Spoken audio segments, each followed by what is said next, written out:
ಹೋಗಬೇಕು. ಬೆಳಗ್ಗೆ ಆಗಿಲ್ಲ.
ಶ್ರೀ ಗುರುಭ್ಯೋ ನಮಃ.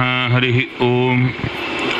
ಹಯಗ್ರೀವಂ ಚಿದಾನಂದ ವಿಗ್ರಹಂ ಸದನುಗ್ರಹಂ ದಶಗ್ರೀವಚ್ಛಿದಂ ಶಾಪಾನ್ಮಣಿಗ್ರೀವ ವಿಮೋಚನಂ ಸ್ವನಾಮಗ್ರಹಣಾದೇವ ನಿರಸ್ತಗ್ರಹ ವಿಗ್ರಹಂ ವೃಂದಾವನಗತಂ ವಂದೇ ಬ್ರಹ್ಮರುದ್ರೇಂದ್ರವಂದಿತಂ ಸ್ವಾಂತಸ್ಥಾನಂತಶಯ್ಯಾಯ ಪೂರ್ಣಜ್ಞಾನರಸಾರ್ಣಸೆ ಉತ್ತುಂಗವಾಕ್ತರಂಗಾಯ ಮಧ್ವದುಗ್ಧಾಬ್ಧಯೇ ನಮಃ.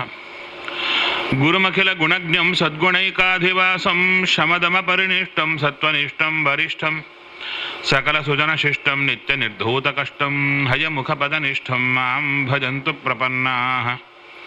ಪೂಜ್ಯಾಯ ರಾಘವೇಂದ್ರಾಯ ಸತ್ಯಧರ್ಮರತಾಯ ಚ ಭಜತಾಂ ಕಲ್ಪವೃಕ್ಷಾಯ ನಮತಾಂ ಕಾಮಧೇನ ನೀಲಾಕರಾಚ್ಯುತಾನಂತಲೀಲಾ ಗೋಪಾಲಪಾಲಿತಾನ್ ವಿದ್ಯಾಪಯೋನಿಧೀನ್ ವಂದೇ ಬ್ರಹ್ಮವಿದ್ಯಾ ಗುರುನ್ ಮಮ. ಬ್ರಹ್ಮಚರ್ಯ ಹರಿಪ್ರೀತಿ ಸುವಿದ್ಯಾ ವಾದಶಾಲಿನಃ ಇಷ್ಟದಾನ್ ಕಷ್ಟಹರ್ತॄನ್ನಃ ವಿದ್ಯಾಮಾನ್ಯಾನ್ ಮುನೀನ್ ನುಮಃ. ವಾದಿರಾಜಪದದ್ವಂದ್ವ ವಾರಿಜಾಸಕ್ತ ಮಾನಸಾನ್ ವಿಶ್ವಪ್ರಿಯ ಗುರೂನ್ ವಂದೇ ಮಂದೋಹಂ ಧೀವಿಶುದ್ಧಯೇ. ಸತ್ಯಂ ಸತ್ಯಂ ಪುನಃ ಸತ್ಯಂ ವಿಷ್ಣುತೀರ್ಥ ಪ್ರಸಾದತಃ ಸರ್ವೇ ಕಾಮಾಃ ಭವಂತ್ಯೇವ ಶಪಥೋ ಬಿಂಬಸನ್ನಿಧೌ. ಚಿಂತಾಮಣಿಂ ಸ್ವಭಕ್ತಾನಾಂ ಕಲ್ಪವೃಕ್ಷಂ ಚ ಕಾಮದಂ ಸ್ವಾಮಿನಂ ತ್ವಾಂ ರಘುಪ್ರೇಮತೀರ್ಥಂ ವಂದೇಹ್ಯಭೀಷ್ಟದಂ. ಅಜ್ಞಾನತಿಮಿರಚ್ಛೇದಂ ಬುದ್ಧಿಸಂಪತ್ಪ್ರದಾಯಕಂ ವಿಜ್ಞಾನವಿಮಲಂ ಶಾಂತಂ ವಿಜಯಾಖ್ಯಗುರುಂ ಭಜೆ. ಶ್ರೀ ಗುರುಭ್ಯೋ ನಮಃ. ಹರಿ ಓಂ.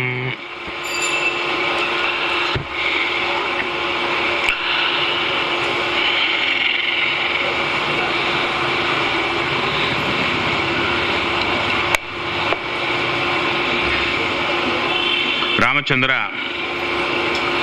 ಲಕ್ಷ್ಮಣನಿಗೆ ಸಮಾಧಾನ ಮಾಡುತ್ತಾ ಹೇಳ್ತಾ ಇದ್ದಾನೆ. ಸುಖ ದುಃಖೇ ಭಯಕ್ರೋಧೌ ಲಾಭಾಲಾಭೌ ಭವಾಭವೌ ಯಸ್ಯ ಕಿಂಚಿತ್ ತಥಾಭೂತಂ ನನು ದೈವಸ್ಯ ಕರ್ಮ ತತ್. ಯಾರಿಗೆ ಯಾವಾಗ ಏನೇನು ಕಷ್ಟ ಬಂತೋ ಸುಖ ಬಂತೋ ಅವೆಲ್ಲವೂ ಕೂಡ ಭಗವಂತ ಅವರವರ ಕರ್ಮಾನುಸಾರ ಕೊಟ್ಟದ್ದು ಅಂತ ತಿಳಿಯಬೇಕು. ಏನಾದರೂ ಸರಿ ದೈವವೇ ಕೊಡೋದು.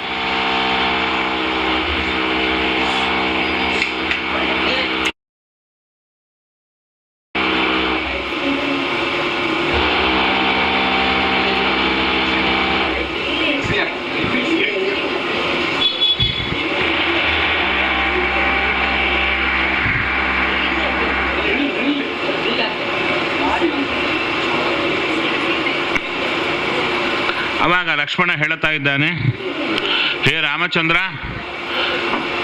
ನಾನಂತೂ ನಿನ್ನ ಪಟ್ಟಾಭಿಷೇಕಕ್ಕೆ ಅಡ್ಡ ಬರುವವರನ್ನು ಕೊಂದು ಬಿಡುತ್ತೇನೆ. ತುಂಬ ರೋಷದಿಂದ ಹೇಳಿದಾಗ ರಾಮಚಂದ್ರ ಸಮಾಧಾನ ಮಾಡುತ್ತಾ ಇದ್ದಾನೆ. ನಂತರ ಕೌಸಲ್ಯಾದೇವಿ ತಾನು ಹೇಳ್ತಾ ಇದ್ದಾಳೆ, ರಾಮಚಂದ್ರ ನನ್ನನ್ನು ಕೂಡ ವನಕ್ಕೆ ಕರ್ಕೊಂಡು ಹೋಗು, ನಾನು ಬರ್ತೇನೆ.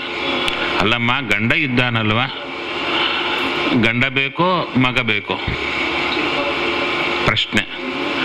ಬಹಳ ಕಷ್ಟ ಅಲ್ಲವೇ ಹೇಳೋದು. ಅವಾಗ ಹೇಳ್ತಾ ಇದ್ದಾನೆ ರಾಮಚಂದ್ರ, ಮಗನಿಕ್ಕಿಂತ ಗಂಡ ಪ್ರಧಾನ ಎಂಬುದನ್ನು ಚೆನ್ನಾಗಿ ತಿಳಿಸಿಕೊಡ್ತಾ ಒಂದು ಮಾತನ್ನು ಹೇಳ್ತಾ ಇದ್ದಾರೆ. ವ್ರತೋಪವಾಸ ನಿರತ ಯಾ ನಾರಿ ಪರಮೋತ್ತಮ. ತುಂಬ ವ್ರತ ಉಪವಾಸಗಳಲ್ಲಿ ರತಳಾಗಿದ್ದಾಳೆ ಹೆಂಡತಿ, ಪರಮ ಉತ್ತಮಳು ಅಂತ ಲೋಕದಲ್ಲಿ ಹೆಸರು.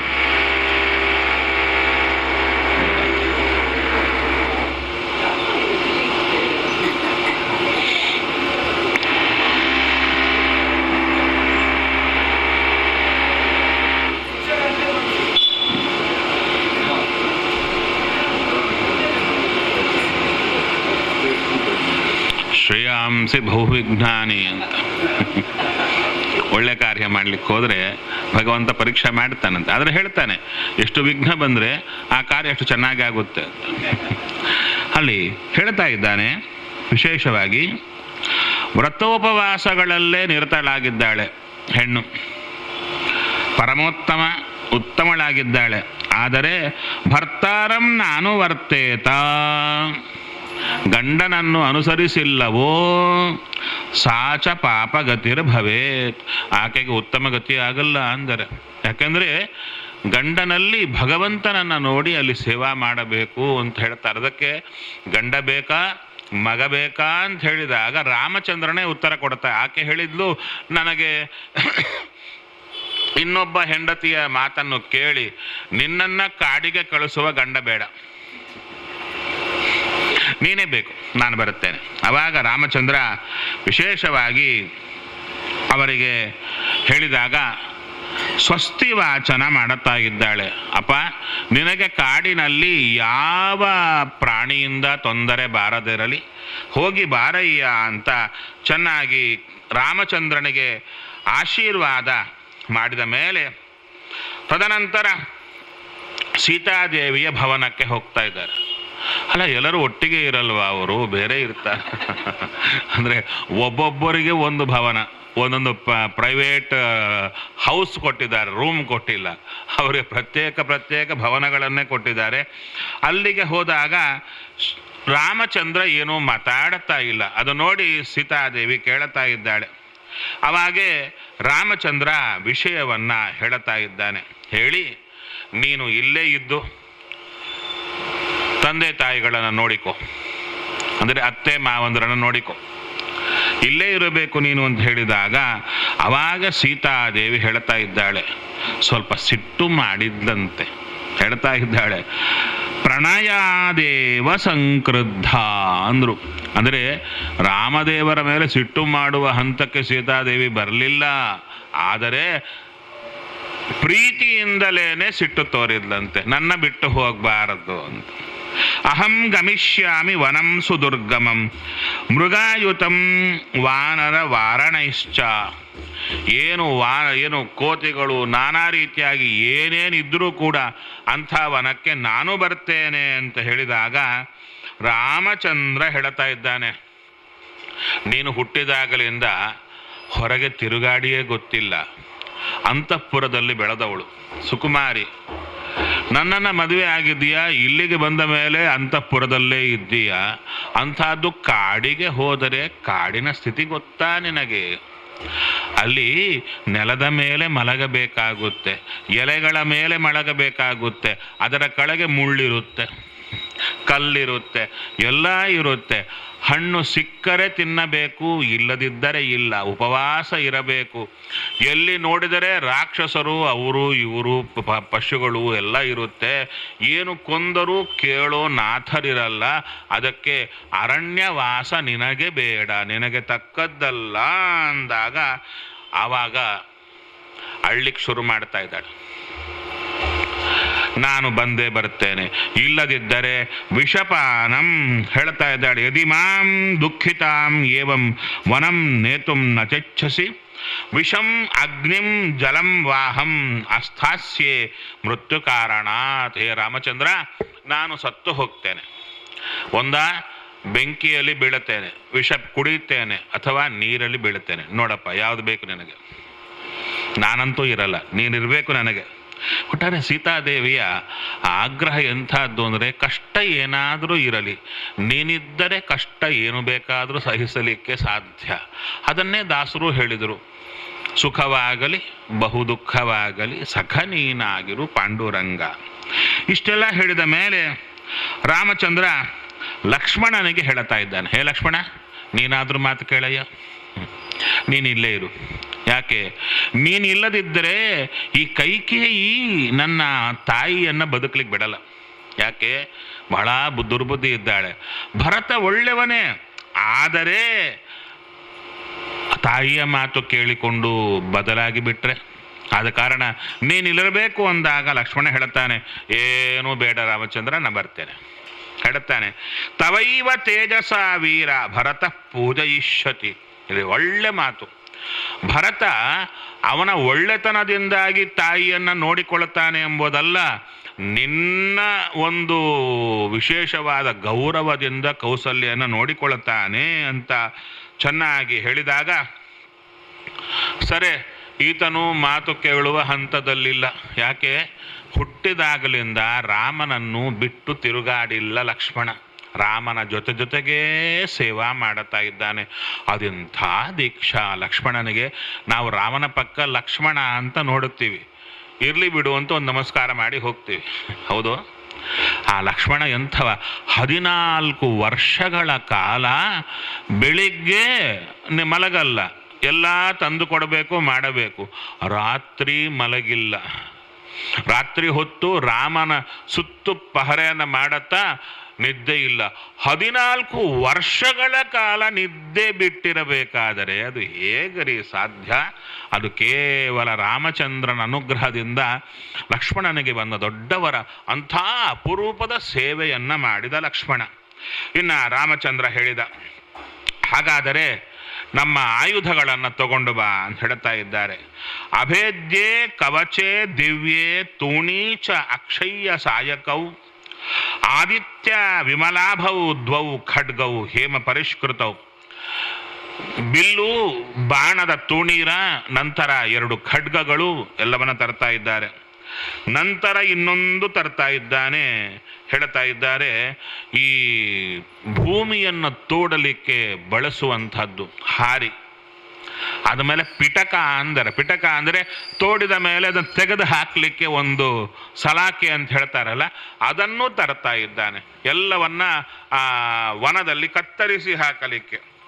ಸರಿ, ನಂತರ ರಾಮಚಂದ್ರ ಹೇಳ್ತಾ ಇದ್ದಾನೆ ಸೀತಾದೇವಿಗೆ, ಹೇ ಸೀತೆ, ನಮ್ಮ ಮನೆಯಲ್ಲಿದ್ದ ಎಲ್ಲ ವಸ್ತುಗಳನ್ನು ಎಲ್ಲವನ್ನ ಬ್ರಾಹ್ಮಣರಿಗೆ ದಾನ ಮಾಡಿ ಹೋಗೋಣ. ಯಾಕೆ? ನನ್ನ ಹತ್ತಿರ ಇದ್ದ ವಸ್ತುವೆಲ್ಲ ಬ್ರಾಹ್ಮಣರ ಸೊತ್ತು, ಬ್ರಾಹ್ಮಣರಿಗೆ ಕೊಟ್ಟು ಹೋಗೋಣ ಅಂತ ಹೇಳ್ತಾ ಇದ್ದಾರೆ. ಆವಾಗ ಎಲ್ಲರಿಗೂ ದಾನ ಮಾಡುತ್ತಾ ಇದ್ದಾರೆ. ಆವಾಗ ದಾನ ಮಾಡುತ್ತಾ ಇದ್ದರೆ ಮೊದಲು ಕರೆದದ್ದು ಯಾರನ್ನ? ವಸಿಷ್ಠರ ಮಕ್ಕಳನ್ನು ಕರೀತಾ ಇದ್ದಾರೆ. ವಸಿಷ್ಠರ ಮಕ್ಕಳನ್ನು ಕರೆದು ಅವರಿಗೆಲ್ಲವನ್ನ ಕೊಡ್ತಾ ಇದ್ದಾರೆ. ರತ್ನ, ಅರ್ಘ್ಯವಾದಂಥ ವಿಶೇಷವಾದ ಹಾರ ಎಲ್ಲವನ್ನ ಕೊಡ್ತಾ ಇದ್ದಾರೆ. ಇದೆಲ್ಲ ಕೊಡುವ ಕಾಲಕ್ಕೆ ಒಬ್ಬ ಬ್ರಾಹ್ಮಣ, ತ್ರಿಜಟ ಅಂತ. ತ್ರಿಜಟ ಎಂಬ ಶಬ್ದ 2 ಕಡೆ ಬರುತ್ತೆ. ತ್ರಿಜಟ ಎಂಬುದು ಒಬ್ಬಳು ರಾಕ್ಷಸಿ, ಇಲ್ಲಿ ತ್ರಿಜಟ ಎಂಬುವ ಬ್ರಾಹ್ಮಣ. ಒಳ್ಳೆ ವ್ಯವಸಾಯ ಮಾಡುತ್ತಾ ಇದ್ದ. ವ್ಯವಸಾಯ ಅಂದ್ರೆ ಗೊತ್ತಾಗತ್ತಾ? ವ್ಯವಸಾಯ ಮಾಡುತ್ತಿದ್ದ. ಮಾಡುವ ಕಾಲಕ್ಕೆ ಅವನ ವಿರುದ್ಧ ಹೆಂಡತಿ ಒಳ್ಳೆ ಯೌವನದಲ್ಲಿದ್ದಾಳೆ. ಹೇಳ್ತಾ ಇದ್ದಾಳೆ, ಮಕ್ಕಳಿದ್ದಾರೆ, ಅವರನ್ನು ನೋಡಿಕೋಬೇಕು, ನೀವೇನು ಸಂಪಾದನೆ ಮಾಡಲಿಕ್ಕಾಗುತ್ತೆ ಇದರಲ್ಲಿ? ಅದಕ್ಕೆ ರಾಮಚಂದ್ರ ದಾನ ಮಾಡ್ತಾ ಇದ್ದಾನಂತೆ, ಹೋಗಿ ಕೇಳಬಾರದೆ? ಆವಾಗ ತಾನು ತನ್ನ ಪರಿಕರಗಳನ್ನು ಬಿಟ್ಟು ರಾಮನ ಹತ್ರ ಬರ್ತಾ ಇದ್ದಾನೆ. ಜನ ತುಂಬಿ ಹೋಗಿದ್ದಾರೆ. ಮಧ್ಯೆ ದೂಡಿಕೊಂಡು ಒಳಕ್ಕೆ ಬಂದ. ರಾಮನ ಕೇಳ್ತಾ ಇದ್ದಾನೆ, ರಾಮಚಂದ್ರ, ನನಗೇನಾದರೂ ಕೊಡು. ರಾಮ ಅಂದ, ಎಲ್ಲ ಕೊಟ್ಟಾಯಿತು, ಆಕಳು ಮಾತ್ರ ಉಳಿದಿವೆ. ನಿನಗೆಷ್ಟು ಆಕಳ ಬೇಕೋ ಅಷ್ಟು ತಗೋ. ಆದರೆ ಅಲ್ಲೊಂದು ಕೋಲಿದೆ, ಆ ಕೋಲನ್ನು ಬಿಸಾಡು. ಎಷ್ಟು ದೂರ ಬಿಸಾಡುತ್ತೀಯೋ ಅಷ್ಟರವರೆಗಿರುವ ಆಕಳು ನಿಂದು. ಆವಾಗ ಆತನಿಗೆ ಬಹಳ ಆಶ್ಚರ್ಯ ಆಯ್ತಂದ. ಹೌದಾ, ಅಷ್ಟು ಕೊಡ್ತೀಯ ರಾಮ? ಕೊಡ್ತೇನೆ, ಬಿಸಾಡು. ಮುದುಕ ಎಷ್ಟು ಬಿಸಾಡುತ್ತಾನೆ ಅಂತ ನೋಡುತ್ತಾ ಇದ್ದಾರೆ. ಆವಾಗ ಹೇಳ್ತಾರೆ, ಶಾಟಿ ಅಂತ ಹೇಳ್ತಾರೆ. ಮೇಲೆ ಹೊದ್ದುಕೊಳ್ಳುವಂಥದ್ದೇನದಲ್ಲ, ನಾವು ಸನ್ಯಾಸಿಗಳಿಗೆ ಮಾತ್ರ ಶಾಟಿ ಅಂತ ಹೇಳ್ತೀವಿ.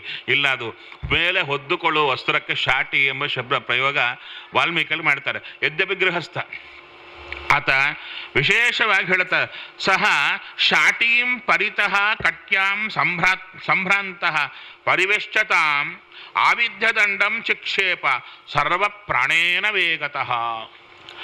ಆ ದಂಡವನ್ನು ಏನು ಗಟ್ಟಿಯಾಗಿ ಹಾಕ್ತಾ ಇದ್ದಾನೆ. ಎಲ್ಲಿ ಬಿತ್ತು ಅಂದರೆ ಸರಯೂ ನದಿ ದಾಟಿ ಆಚೆ ಬಿತ್ತಂತೆ. ಯಪ್ಪ, ರಾಮಚಂದ್ರ ನೋಡಿದ, ಇದೆಷ್ಟು ಬಲವಯ್ಯ ಈ ಮುದುಕನಲ್ಲಿ. ಏನು ಆಕಳನ್ನ ದಾಟಿ ಒಂದು ಏನು ಗಿಡ ಇದ್ದರೆ ಅದರ ಹತ್ರ ಬೀಳುತ್ತಾ ಇದೆ. ಆ ರಾಮಚಂದ್ರ ಹೇಳ್ತಾ ಇದ್ದಾನೆ, ಆಲಿಂಗನ ಮಾಡಿಕೊಂಡು, ಅಯ್ಯ ನಿನಗೇನು ಬೇಕು ಅವೆಲ್ಲ ಆಕಳನ್ನು ನಿನಗೆ ಕಳಿಸ್ತಾ ಇದ್ದೇನೆ ಅಂತ ಏಕಕಾಲದಲ್ಲಿ ಕಳಿಸಿದ. ಸರಿ, ರಾಮನ ಮೃದುವಾದ ಸ್ವಭಾವ ಎಂಥದ್ದು ಅವ್ರು ಹೇಳ್ತಾ ಇದ್ದಾರೆ. ಆತನ ಕರೆದು, ತಪ್ಪಾಗಿ ತಿಳಿಯಬೇಡ, ಬಿಸಾಡು ಅಂತ ನಗತಾ ಹೇಳಿದ್ನಲ್ಲ, ತಮಾಷೆಗೆ ಹೇಳಿದನಷ್ಟೇ. ನಿನ್ನ ಶಕ್ತಿ ಎಲ್ಲರಿಗೂ ಗೊತ್ತಾಗಲಿ ಅಂತ ಮಾಡಿದನಷ್ಟೇ ಹೊರತು ಬ್ರಾಹ್ಮಣರನ್ನ ಅಪಹಾಸ ಮಾಡುವವ ನಾನಲ್ಲ ಅಂತ. ಎಲ್ಲಿ ರಾಮಚಂದ್ರ, ಎಲ್ಲಿ ವ್ಯಕ್ತಿಗಳು ತಲೆಬಾಗ್ತಾ ಇದ್ದಾನೆ. ಸರಿ, ನಂತರ ವಿಶೇಷವಾಗಿ ಎಲ್ಲ ಜನರು ಕೂಡ ದುಃಖ ಪಡುತ್ತಾ ಇದ್ದರೆ ಅವರ ಸಮಾಧಾನ ಮಾಡುತ್ತಾ ಇದ್ದಾನೆ. ತದನಂತರ ತನ್ನ ತಂದೆ ಹತ್ತಿರ ಕೈಕೇಯಿ ಭವನಕ್ಕೆ ನಮಸ್ಕಾರ ಮಾಡಲಿಕ್ಕೆ ಹೋಗ್ತಾ ಇದ್ದಾನೆ. ಹೋದಾಗ ರಾಮಚಂದ್ರ ಹೇಳ್ತಾ ಇದ್ದಾನೆ, ಅಮ್ಮ ಹೊರಡುತ್ತಾ ಇದ್ದೇನೆ, ಇಲ್ಲಿಂದ 14 ವರ್ಷ ನಾನು ತಿರುಗಿ ಬರಲ್ಲ. ನೀನು ಭರತ ಚೆನ್ನಾಗಿ ಇರಿ. ಅಷ್ಟೇ ಅಲ್ಲ, ಈ ಅಪ್ಪ ಇದ್ದಾನಲ್ಲ, ಅಪ್ಪನ ಕುರಿತು ಹೇಳ್ತಾ ಇದ್ದಾರೆ, ಅಪ್ಪ ಯಾವುದಕ್ಕಾಗಿ ನನ್ನ ಮುಖವೂ ನೋಡದೆ ಮಾಡಿದೆಯೋ, ನನ್ನ ಮುಖವೇ ನೋಡಲಿಲ್ಲ, ನನಗೆ ಹೇಳಲಿಲ್ಲ, ಕೈಕೇಯಿಯಿಂದ ಹೇಳಿಸಿದ್ದೀಯಲ್ವಾ, ನನಗೆ ಒಂದು ಮಾತು ಹೇಳಿದರೆ. ರಾಮ ದುಃಖಪಟ್ಟ. ಯಾವುದಕ್ಕೆ ಅಂದರೆ ಪಟ್ಟಾಭಿಷೇಕ ತಪ್ಪಿದ್ದಕ್ಕಲ್ಲ, ಅಪ್ಪ ಡೈರೆಕ್ಟಾಗಿ ನನಗೆ ಹೇಳಿಲ್ಲ ಎಂಬ ದುಃಖ ಪಡ್ತಾ ಇದ್ದ. ನಾನು ಎಂಥವ, ನಿನ್ನ ಮಾತು ಮೀರ್ತೀನ? ಅಲ್ಲಿ ಕೈಕೇಯಿ ಹೇಳ್ತಾಳೆ, ನೀನೆಲ್ಲಿ ಅವ ಅಪ್ಪನ ಮಾತು ತೆಗೆದುಹಾಕ್ತೀಯೋ ಅಂತ ಹೆದರ್ತಾ ಇದ್ದಾನೆ ಅಂತ ಇಲ್ಲದ್ದು ಹೇಳ್ತಾಳೆ. ಅವಾಗ ರಾಮಚಂದ್ರ ದುಃಖ ಪಡುತ್ತಾನೆ, ನಾನಂಥವನ, ನನಗೆ ರಾಜ್ಯ ಬೇಕಾಗಿಲ್ಲ, ಬಂದದ್ದೇ ಕಾಡಿಗೆ ಹೋಗ್ಲಿಕ್ಕೆ, ಅದಕ್ಕೆ ರಾಜ್ಯ ಬೇಕಾಗಿಲ್ಲ ಅಂದ ರಾಮಚಂದ್ರ. ಸರಿ, ತಾನು ಹೊರಡುವಾಗ ಚೀರಿ ಮೂರ್ಛಾಕ್ರಾಂತನಾಗಿ ರಾಜ ಬಿದ್ದು ಬಿಡ್ತಾ ಇದ್ದಾನೆ. ಸರಿ, ಇಷ್ಟೆಲ್ಲ ಆದಾಗ ಎಲ್ಲರನ್ನ ಹೊರಡು ಅಂತ ಕೈಕೇಯಿ ತುಂಬಾ ತೊಂದರೆ ಕೊಡ್ತಾ ಇದ್ದಾಳೆ ರಾಮಚಂದ್ರನಿಗೆ. ಬೇಗ ಹೊರಡು ಅಂತ. ಅವಾಗ ರಾಮಚಂದ್ರ ಹೇಳ್ತಾ ಇದ್ದಾನೆ, ನಾನು ಹೊರಡುತ್ತೇನೆ. ಆವಾಗ ದಶರಥ ಮಹಾರಾಜ ಹೇಳ್ತಾ ಇದ್ದಾನೆ, ಸರಿ, ನೀನಿಷ್ಟು ಕೇಳಿಲ್ಲಲ್ಲ ಕೈಕೇಯಿ, ನಾನು ಹೊರಡುತ್ತೇನೆ, ರಾಮನ ಹಿಂದೆ ಹೊರಡುತ್ತೇನೆ. ಎಲ್ಲ ಪ್ರಜೆಗಳು ಹೊರಡುತ್ತಾರೆ, ಕೋಶ ಧನ ಎಲ್ಲವೂ ಹೊರಡುತ್ತೆ, ನೀನೊಬ್ಬಳೇ ಕೂತಿರು, ನಾವೆಲ್ಲ ಹೋಗ್ತೇವೆ. ಇಷ್ಟು ಹೇಳಿದ್ರು ಏನು ಹೇಳಿಲ್ಲ. ಹೇಳ್ತಾ ಇದ್ದಾಳೆ, ಹೇಗೆ ಬಿಟ್ಟು ಹೋಗ್ತೀರಾ, ಎಲ್ಲ ಇಟ್ಟು ಹೋಗ್ಬೇಕು ನೀವು, ಇಷ್ಟೇ ಹೇಳ್ತಾ ಇದ್ದಾಳೆ ಅಷ್ಟೇ ಹೊರತು ಯಾರು ಹೋಗಬೇಡಿ ಅಂತ ಬಾಯಿಯಿಂದ ಬರ್ತಾನೆ ಇಲ್ಲ.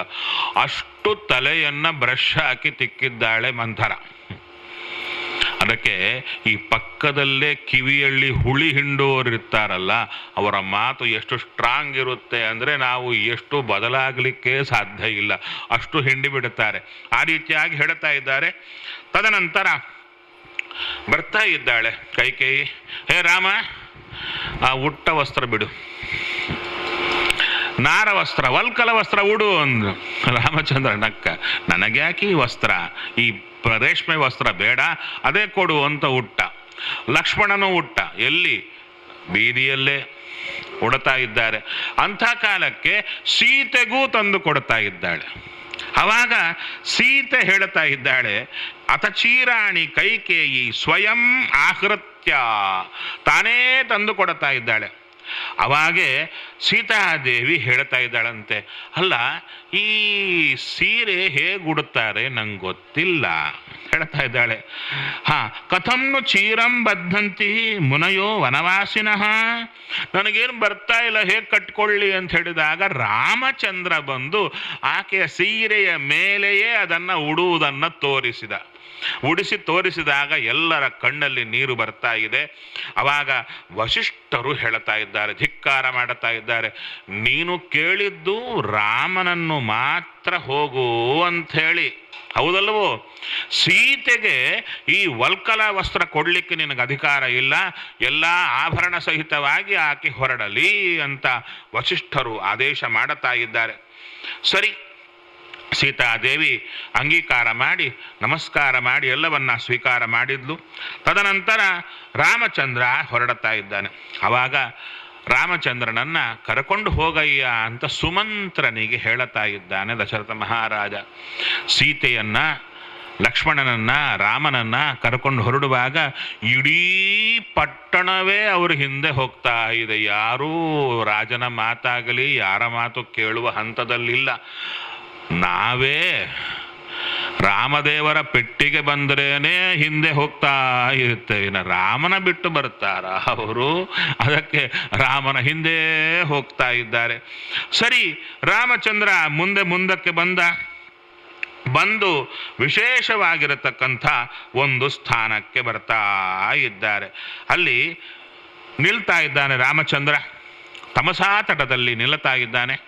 ನಿಂತು ಎಲ್ಲರೂ ಇಲ್ಲೇ ವಿಶ್ರಾಂತಿ ಮಾಡಿ ಅಂತ ಹೇಳಿದ. ಸರಿ, ವಿಶ್ರಾಂತಿ ಮಾಡೋಣ ಅಂತ ಹೇಳಿದಾಗ ಎಲ್ಲರೂ ಮಲಗಿದ್ರು. ರಾಮಚಂದ್ರ ಹಿಂದೆ ಬರ್ತಾನೆ ಅಂತ. ಅರ್ಧ ರಾತ್ರಿ ಆಯಿತು. ಇನ್ನೇನು ಸ್ವಲ್ಪ ಹೊತ್ತಿಗೆ ಅಂದರೆ ಬೆಳಕಾಗಲಿಕ್ಕೆ ಇನ್ನ ಚೂರು ಹೊತ್ತಿದೆ. ಅವಾಗ ಸುಮಂತ್ರನಿಗೆ ಹೇಳುತ್ತಾ ಇದ್ದಾನೆ ರಾಮಚಂದ್ರ, ಹೊರಡು, ಎಲ್ಲರೂ ಮಲಗಿದ್ದಾರೆ, ಹೊರಡಬೇಕು. ಅಲ್ಲ, ಮೋಸ ಮಾಡಿದಂತಲ್ವಾ? ಇಲ್ಲ, ಇವರೆಲ್ಲರೂ ಭರತನಿಗಾಗಿ ಇರಬೇಕು, ನನ್ನ ಹಿಂದೆ ಬರಬಾರದು, ನಾನು ಮಾತು ಕೊಟ್ಟಿದ್ದೇನೆ, ಅದಕ್ಕಾಗಿ ನಾವು ಹೊರಡೋಣ. ಅಲ್ಲ, ನೀನು ಹೊರಟದ್ದು ಅವ್ರಿಗೆ ಗೊತ್ತಾದ್ರೆ ಆ ರಥದ ಛಾಯೆ ಹಿಡಿದು ಇವರು ಬಂದರೆ, ಅದಕ್ಕೆ ಈ ರಥವನ್ನ ಪುರಕ್ಕೆ ಹೋದಂತೆ ಸ್ವಲ್ಪ ದೂರ ಕರ್ಕೊಂಡು ಹೋಗು. ಅವರು ಬೆಳಿಗ್ಗೆ ಎದ್ದು ನೋಡಿದರೆ ರಥದ ಗುರುತು ಪುರಕ್ಕೆ ಹೋದಂತೆ ಇರಬೇಕು. ಅವರು ಪುರಕ್ಕೆ ಹೋಗ್ಬಿಡ್ಬೇಕು, ನಾವು ಹಿಂದೆ ಹೋಗಿರ್ಬೇಕು. ಮತ್ತು ನಾವು ರಥ ತಿರುಗಿಸಿದ್ದು ಇನ್ನೊಬ್ಬರಿಗೆ ಗೊತ್ತಾಗಬಾರ್ದು, ಆ ಥರ ಮಾಡು ಅಂದಾಗ ಸುಮಂತ್ರ ಬಹಳ ಚಾಕಚಕ್ಯತೆಯಿಂದ ಆ ಗುರುತು ಹೋಗಿದ್ದು ಮಾತ್ರ ಕಾಣಿತು, ತಿರುಗಿದ ಗುರುತಿಲ್ಲ. ಆ ಥರ ರಾಮನನ್ನ ಕರ್ಕೊಂಡು ಹೋಗ್ತಾ ಇದ್ದಾನೆ. ವಿಶೇಷವಾಗಿರತಕ್ಕಂಥ ಎಲ್ಲರೂ ಬೆಳಗ್ಗೆ ಎದ್ರು, ನೋಡ್ತಾರೆ ರಾಮ ಇಲ್ಲ. ಅಯ್ಯೋ ಅಂದ್ರು. ಯಾರೋ ಒಬ್ಬ ಹೇಳಿದ, ಇಲ್ಲ ರಾಮ ಪುರಕ್ಕೆ ಹೋದ ಅಂದ್ರು. ಹೌದಾ, ಬಹಳ ಖುಷಿ ಆಯ್ತು. ಎಲ್ಲರೂ ಬಂದ್ರೆ ಯಾರೂ ಇಲ್ಲ. ಅದಕ್ಕೆ ಹೇಳ್ತಾ ಇದ್ದಾರೆ, ವಿಶೇಷವಾಗಿ ದಶರಥ ಮಹಾರಾಜ ತುಂಬಾ ದುಃಖ ಪಡ್ತಾ ಇದ್ದಾನೆ.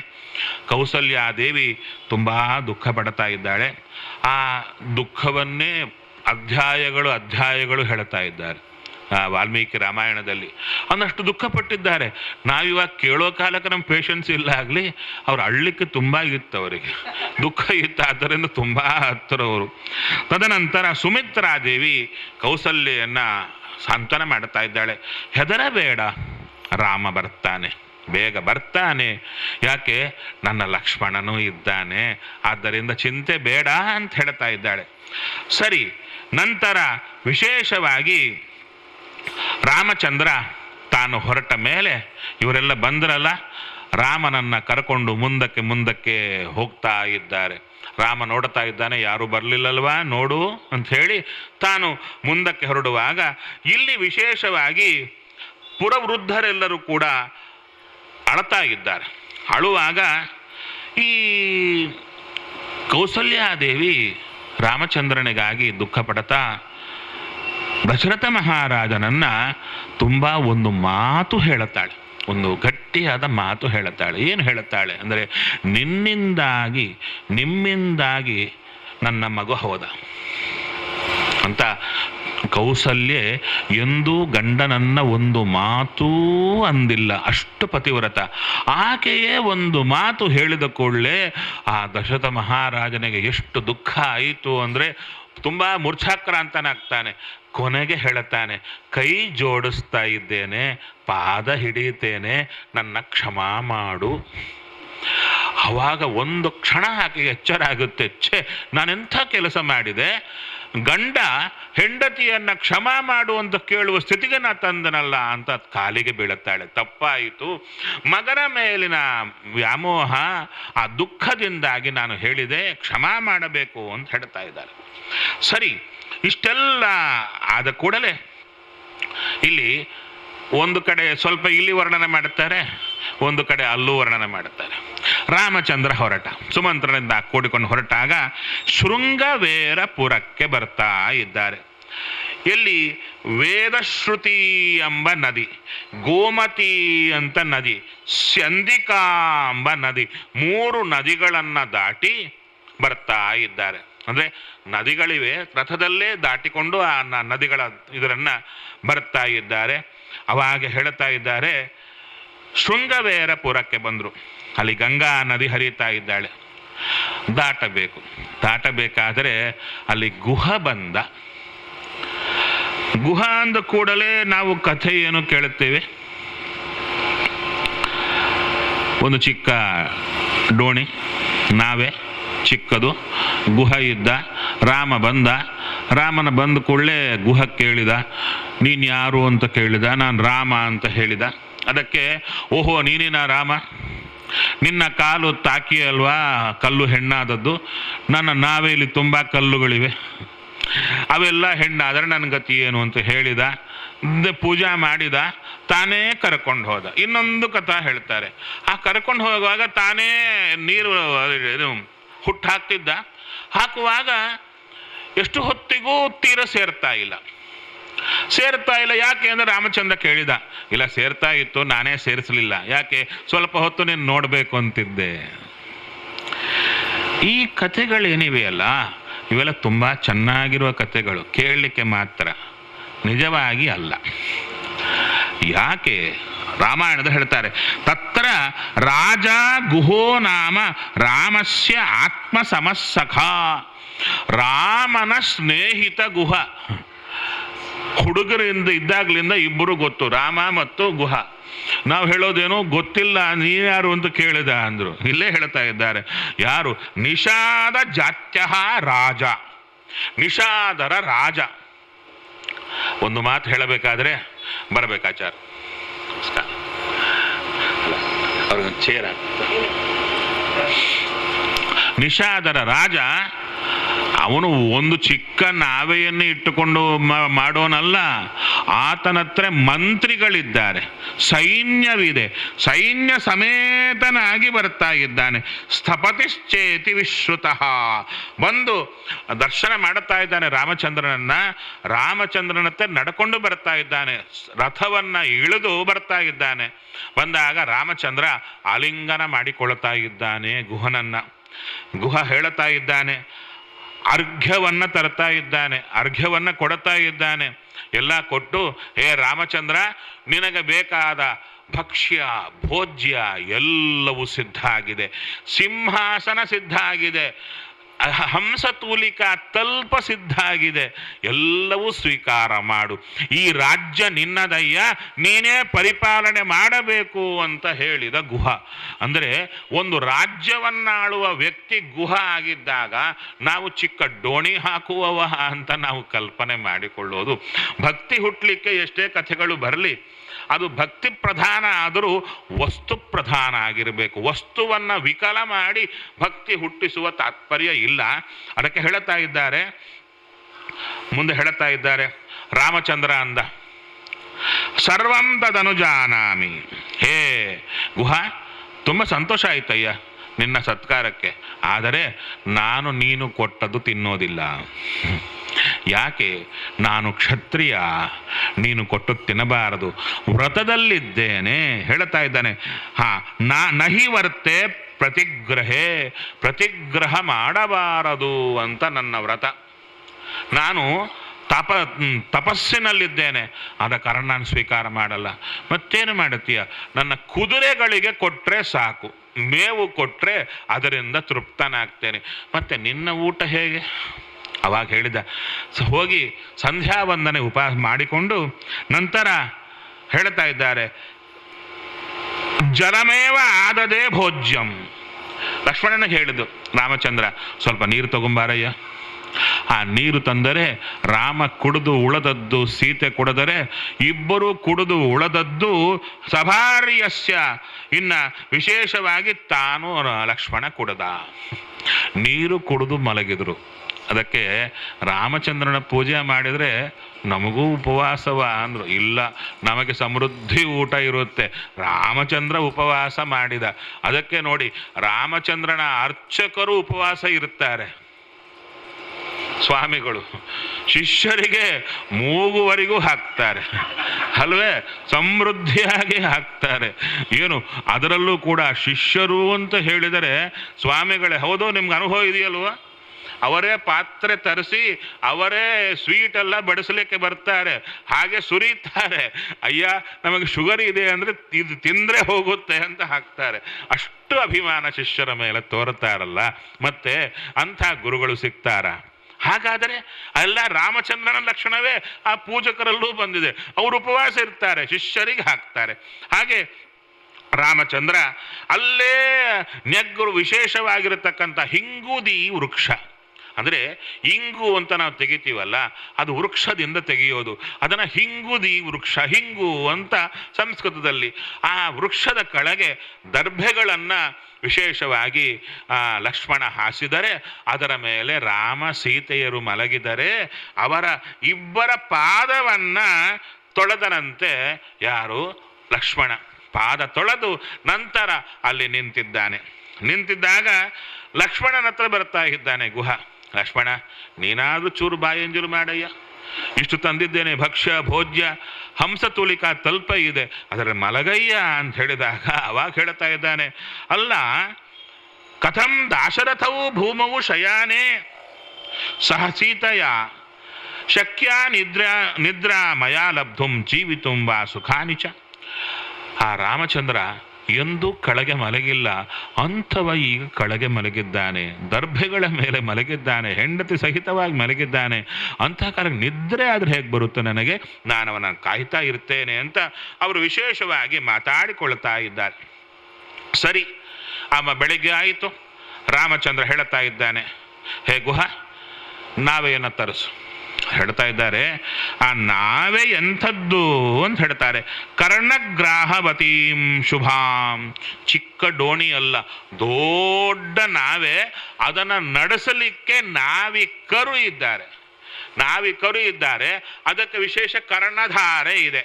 ಆ ಕರ್ಣಧಾರೆಯಿಂದ ಕೂಡಿಕೊಂಡ ದೊಡ್ಡ ನಾವೆಯನ್ನು ಕಳಿಸ್ತಾ ಇದ್ದಾನೆ. ಆ ನಾವಿಕರಿಗೆ ಹೇಳಿ ಕಳಿಸಿದ ಮೇಲೆ ರಾಮಚಂದ್ರ ಸಿದ್ಧವಾಗಿದೆ. ಆವಾಗ ಸುಮಂತ್ರನಿಗೆ ಹೇಳ್ತಾ ಇದ್ದಾನೆ ರಾಮಚಂದ್ರ, ಹೇ ಸುಮಂತ್ರ, ನೀನು ಹೊರಡು. ಸುಮಂತ್ರ ಅಂದ, ನಾನು ಹೋಗಲ್ಲ, ನಾನು ನಿನ್ನ ಹಿಂದೆ ಬರುತ್ತೇನೆ. ಯಾಕೆ? ನಾನು ಆ ರಾಜ್ಯಕ್ಕೆ ಹೋಗ್ಲಿಕ್ಕೆ ನನಗಿಷ್ಟ ಇಲ್ಲ ಅಂದಾಗ ಹೇಳ್ತಾ ಇದ್ದಾನೆ, ಅಪ್ಪ ಮುದುಕನಾಗಿದ್ದಾನೆ, ನಾನು ಬಂದದ್ದಕ್ಕೆ ತೊಂದರೆ ಪಡ್ತಾ ಇದ್ದಾನೆ, ಶತ್ರುಗಳು ತುಂಬ ಜನ ಇದ್ದಾರೆ, ರಕ್ಷಣೆ ಮಾಡಬೇಕು, ನೀನು ಹೊರಡು ಅಂತ ಹೇಳಿ ರಾಮಚಂದ್ರ ಅದರಲ್ಲಿ ಕೂಡಲಿಕ್ಕೆ ಮೊದಲು ಹೇಳುತ್ತಾ ಇದ್ದಾನೆ, ಹೇ ಗುಹಾ,